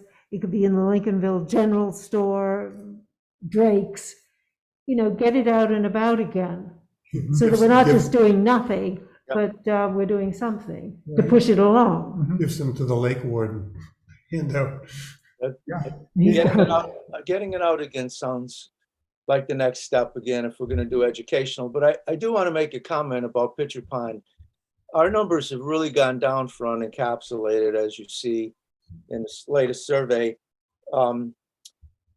But, I used to see on my shore a lot of blue styrofoam that I need to clean up, pieces of it. I don't know how many other people notice that on your lakes, but Mhm. I've seen a lot of it in the past. I haven't had any problem the last couple of years, and at the last board meeting, and we have a large board at Pitcher Pond, there's, 12, I guess a dozen of us. Um, and those camps cover pretty much the expanse of the lake. I asked that question. I said, I asked if anyone is seeing those small blue pieces of styrofoam that are breaking off and come washing onto the shore. And no one said they had seen any this year. So, the progress on Pitcher Pond has been, very good. And I think continuing to educate and maybe get pamphlets out again to strategic places, and to maybe bring those pamphlets to people who are still have the styrofoam, would be a good approach at this point. Drive it Is off to there a the role doorstep. for the lakes and ponds associations to do that, especially with properties that change ownership and may actually have styrofoam? I don't know if there's any kind of a packet that is provided to new shore owners on ponds through any of the associations? Planning board or Frank Terrio? No, I'm just talking about the No, associations Coleman. themselves. Oh, the associations. Yes. Gary Coleman doesn't. I don't know, Tony, if you could identify who still has styrofoam. Not by name, no. No. And I think, You want to be careful about it. I think identifying by name would not be appropriate. Yeah. Right. So is my premise correct that the ones with the unencapsulated styrofoam look like they'll be due for a makeover within a certain amount of time? I mean, are they the older ones, or how do you characterize? Maybe Rich, maybe from looking around picture. Yeah, they're the docks that are deteriorating completely. Yeah, The tops are going, and I'm sure that's the styrofoam you could see. On some of them, you could see them going. Some of them are so low to the water. There's a couple that, probably have the styrofoam, but they're all the oldest, the most extreme,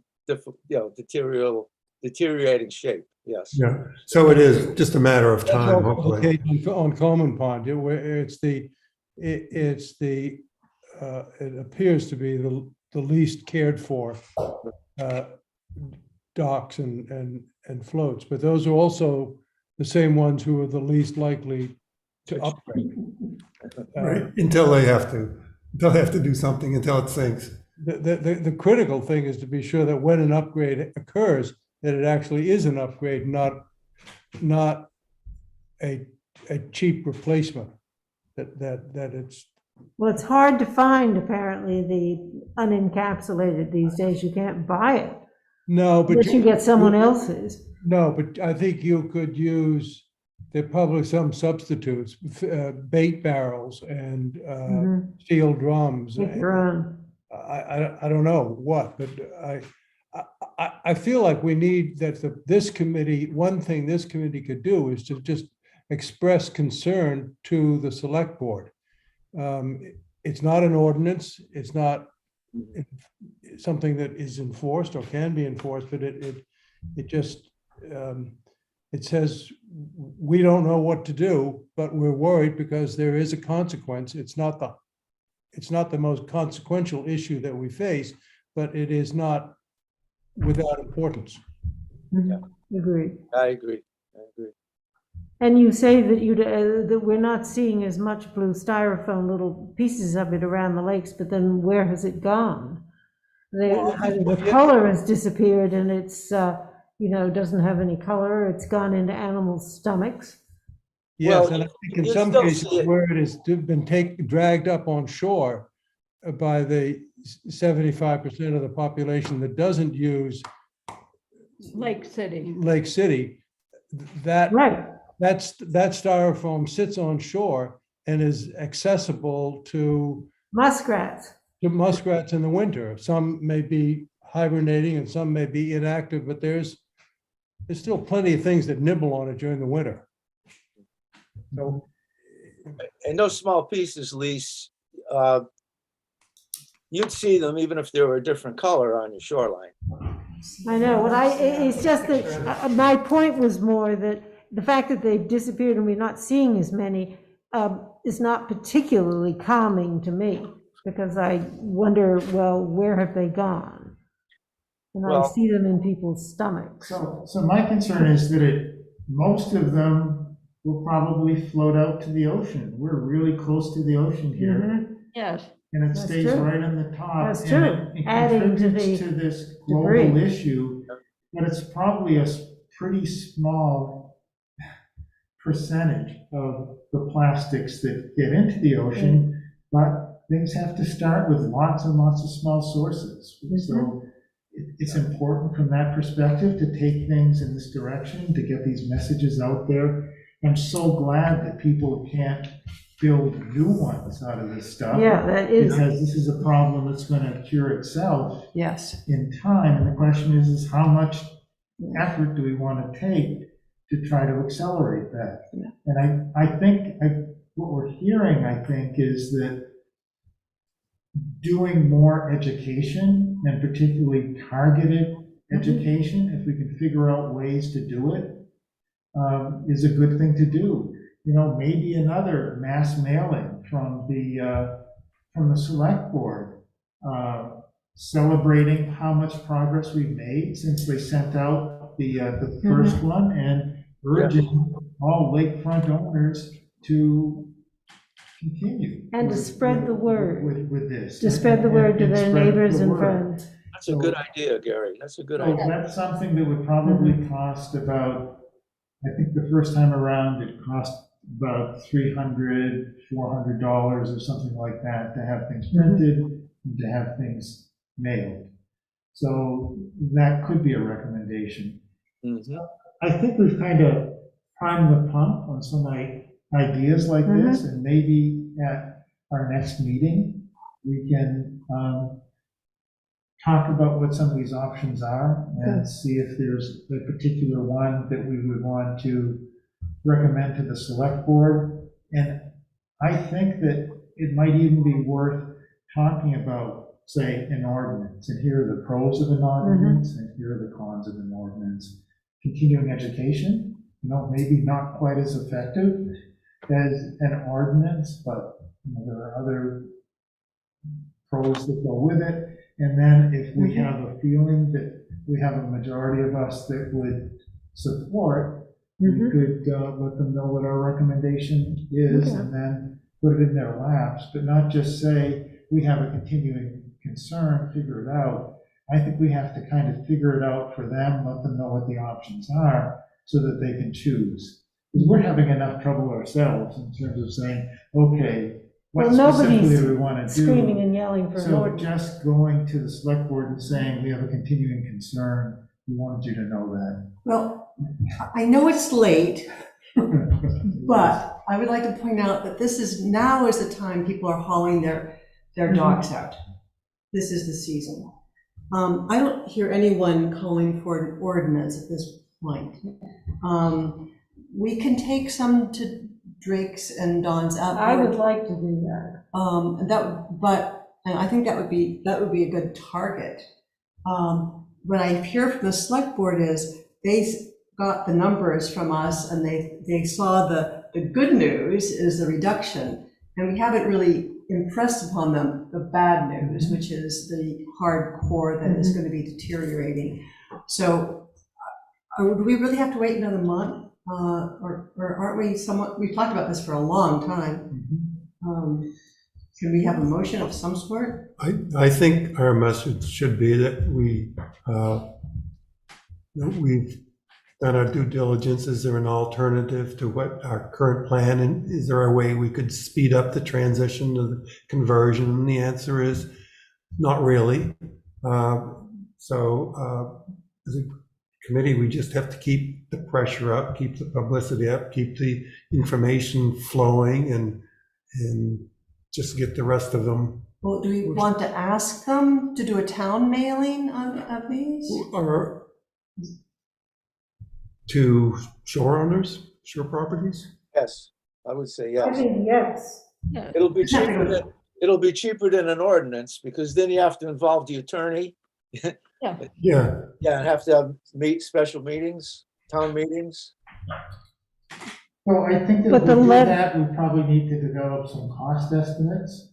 So I think that we ought to perhaps have some assignments for those people who are willing to look at some of the things like this that we could do, that could be part of a recommendation.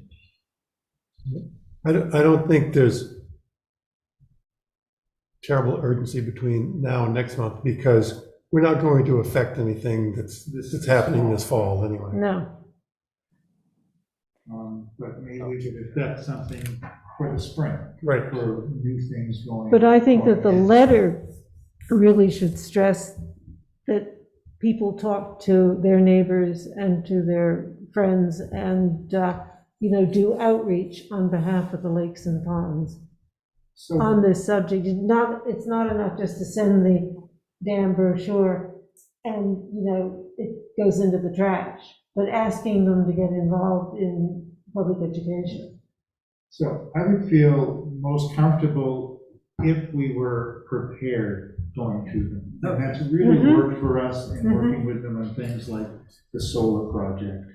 So if we had a draft letter, Mhm. and we could look at the Mhm. original letter, see how we wanted to modify it, talk about the progress we've made, but then in addition to that, have an identification of what the cost would be to send this out. Now, we didn't have to do the monitoring for Norton's Pond this year. So we have an extra $600 or so Mhm. in our budget that could be put toward this Printing. project. So it would be going to them and saying, makes sense at this point to remind new homeowners that maybe didn't receive this, and others that this is a continuing concern. And have what the costs are, and just have them say, okay, we like this, we've got a letter, maybe we want to modify it some, but it could just go. Do we want to do a general informational outreach where we highlight the Phragmites work that's going on, what's going on for ponds around here that we're doing? Yeah, right, so the other things could be included in a letter, but we need someone who would want to put something together like that, or say, present a draft to us at our next meeting, and then we could modify it and make a recommendation. The other thing too would be to reach out to the press, to the free press or other papers to say that here's the progress we've made. Jim Leonard has been covering the select board meetings. Okay. He comes regularly. I could take the numbers to him and with this information. Yeah, I think that before we did that, we wanted to run that by Dave Kinney and see if he would want to alert the select board before we did something like that. Just Gary, I think a letter is very important because there are a lot of new owners on ponds who have, at least on Coleman, who've come in and bought older camps and need to be informed. And I think also that we want to keep the surveys going on.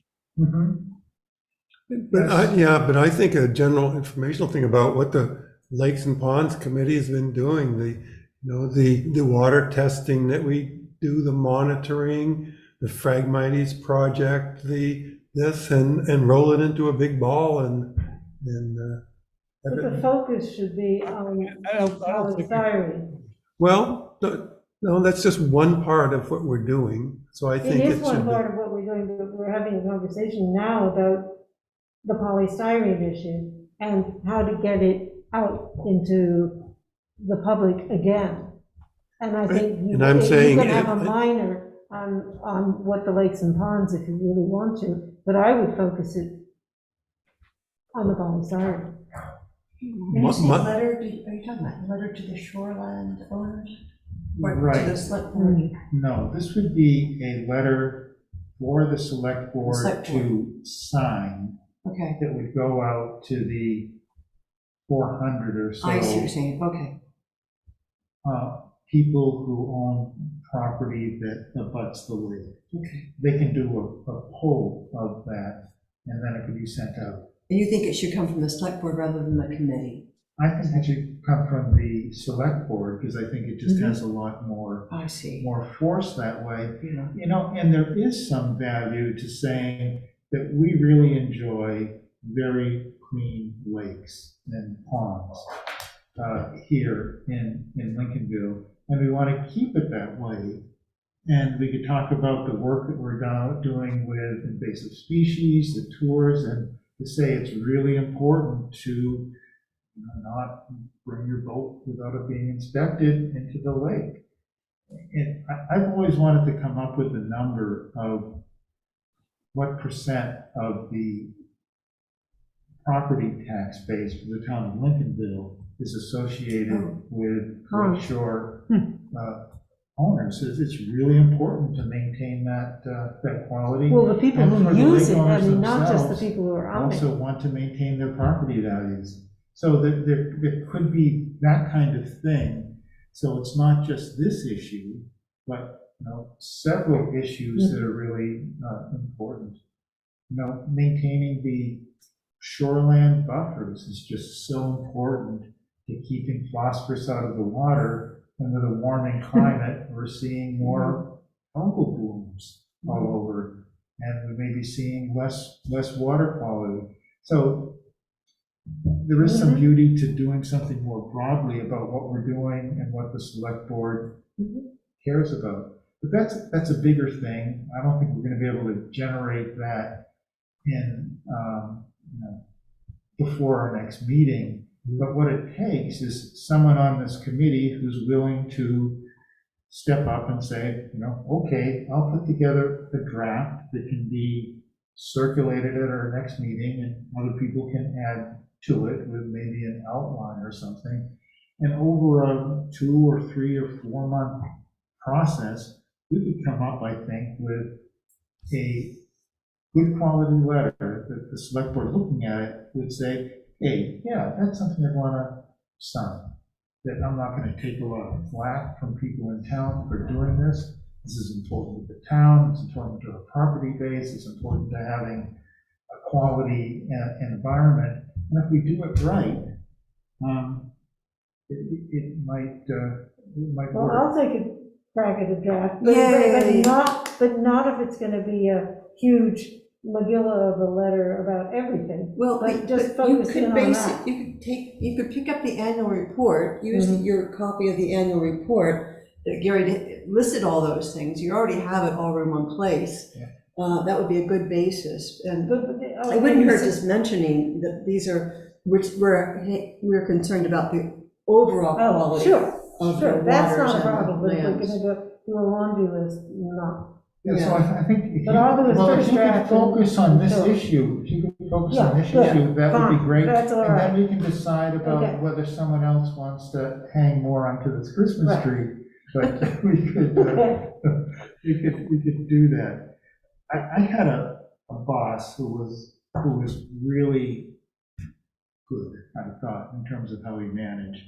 And he had Well, you're this, pretty good. this sort of meme, it wasn't called a meme at the time, of completed staff work, okay? Which got across the idea that people working in an organization shouldn't just make recommendations going up for people at a level above them to implement or do, but to do it in a way that it would sort of complete the story and give it to them as something that they could just agree with or sign off or say, oh, I don't like this part, can that be changed? So it sort of taking the monkey off the boss's back, Mhm.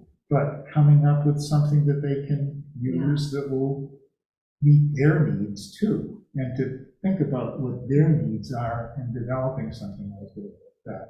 And I think that that's how we can be successful, rather than saying we've got a concern about this, you've got to deal with it. We really can't tell you exactly what we want you to do, or what it's going to cost, or what the political ramifications are going to be, but to sort of promote yourself to their level, and what would you want to do? If we can look at this stuff this way, I think it will be more effective as a committee, but that's just my bias from That's very what I've interesting. seen.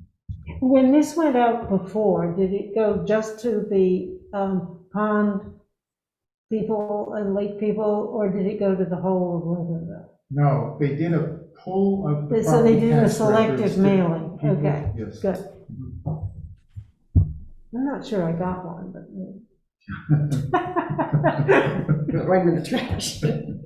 Well, maybe that is Lee what School, happened. right, we'll. I'll do it, I'll do We'll it. draft. What would be Preliminary nice would be if we could find the original letter, and Tony or Whitney, I don't know if you have a file that would have the original letter that the select board sent out. Do you think you do, or Rich? Well, I'm not sure, but I'll look. Okay. And I've I'll got a look- stack. I'll look too, because that would be really useful, I think, for Lisa to have, to see Okay. what was said before. That would be a great help. But write it as though you are a select board member, and this is what you would want to communicate to. Well, that might be a bit difficult, but we'll see. And I'm going away for a couple of weeks, but before I go, I'd like to drop some at Drake's in the Lincolnville store, some of these brochures. Sure. What? Please, can you talk into the, Please. talk Oh, into sorry, I said I was going away for a couple of weeks, but before I did, I would like to drop some of these off at Drake's and the Lincolnville store. So when you say drop them off, do they have a bulletin board that you could pin it to? No, but they have a, the cash register and you put some That's literature there. next to it. Okay, great. People can pick it up and they can either push it or not. Are we gonna have to do another printing? We're gonna have to do another printing, yeah. Can I have just a few more? Sure. Right here. I've got some more here, just to make sure. Yeah, I still have about a few more. Good. Would it be, is there any point in putting this on the bulletin board? Sure, I think so. I mean, just use the same language. Do you have an unconstituted? Yeah, Or just put this on the bulletin board for people to look at. Oh, I'm talking about the Google bulletin board. I see. The that. Lincolnville That's the bulletin board, which a lot of people read. they There's do, yeah. There's a couple thousand readers, Mhm. and people read the whole thing. So So I don't know if we have it in electronic form. I just type it out. Okay. So I could run it by you before I do it, or I'll just use what's here. Yeah, I think so, yeah. Can I do this just as a member, of the Well, committee? I think that we need to Bring it run back that next by Approve it. Dave Kinney to see what he thinks, whether we want to. You have to be careful. Yeah, so I think that there's probably some proprietary interest on the part of the select board, and they don't want to be surprised by seeing things that are coming from the committees. Well, but they're used to me surprising them. Because it is the town of Lincolnville, that's who, Yeah, it is. it's their property. Yeah, Okay. okay. So by our next meeting, this is be an action item. Louise is going to have a draft for our next meeting for us to. Yeah, and if I can do review. it, I mean, I probably can, I'll get it to you guys in advance so people can think about it, because we don't Well, want to yeah, just so, look at it and do something. yeah, I'm not sure that we can do that under the Oh. town rules. I think we really need to do things like that at the meeting, but it could be. No, but they can advanced- consider it. We can People have can it, we can look consider at it, great. Yeah. And then what we need to do is we need to I'll send it to provide a you. copy of that to Dave Kinney to post for the public to see, okay? Because any materials that are given to committee members have to be available to the public as well. Gracious We can goodness, do even that. a draft? You have a draft, yeah, My. that's where it lives. Well, you have to be careful. High stakes here. Okay, Thank you for volunteering and thank you for this robust and long discussion. well, it was 2.5 hours. What did we decide? What did we decide? We decided that our next step, and we talked about this as next steps, is to develop a draft that could be potentially sent out by the select board that The lakefront owners. to lakefront owners, highlighting our progress with this issue and additional steps that can be taken, something. Including the brochure? Including the brochure. Mhm. Okay. And to encourage their involvement in accelerating the changeover from polystyrene to. Please. Encapsulated, I'm so sorry. You know, the terrible thing is I'm badly situated. I can't see you, so I turn my back and I figure there are only 4 people in the room. And apologies, That's okay. direct apologies. Okay. One thing I'd like to do before we close tonight is give a round of applause to our past secretaries here. Yes. And thank you very much for your work over many, many years and keeping us on track and being such a good writer and describer of these issues that we wouldn't be where we are as a committee without your diligence and concern and care and wanting to get it right. Well, thank you. Yay, I'm Tony. Yeoman work. I'm really, really glad that this, that I wasn't taking notes on this meeting. Well, but this meeting isn't going to have detailed notes. No, we don't want that. We want to keep it simple and just identify what the actions are. And the other thing is there anyone who is willing at this point to be the secretary for the next meeting, to do what Susan is doing for this one? Gary, maybe we should see how Susan has done it, and that will give an example. Okay, but we need We to need have different someone styles. starting at the beginning of the next meeting as secretary. But hopefully they'll be able to benefit from Susan's experiences. Well, perhaps Pat.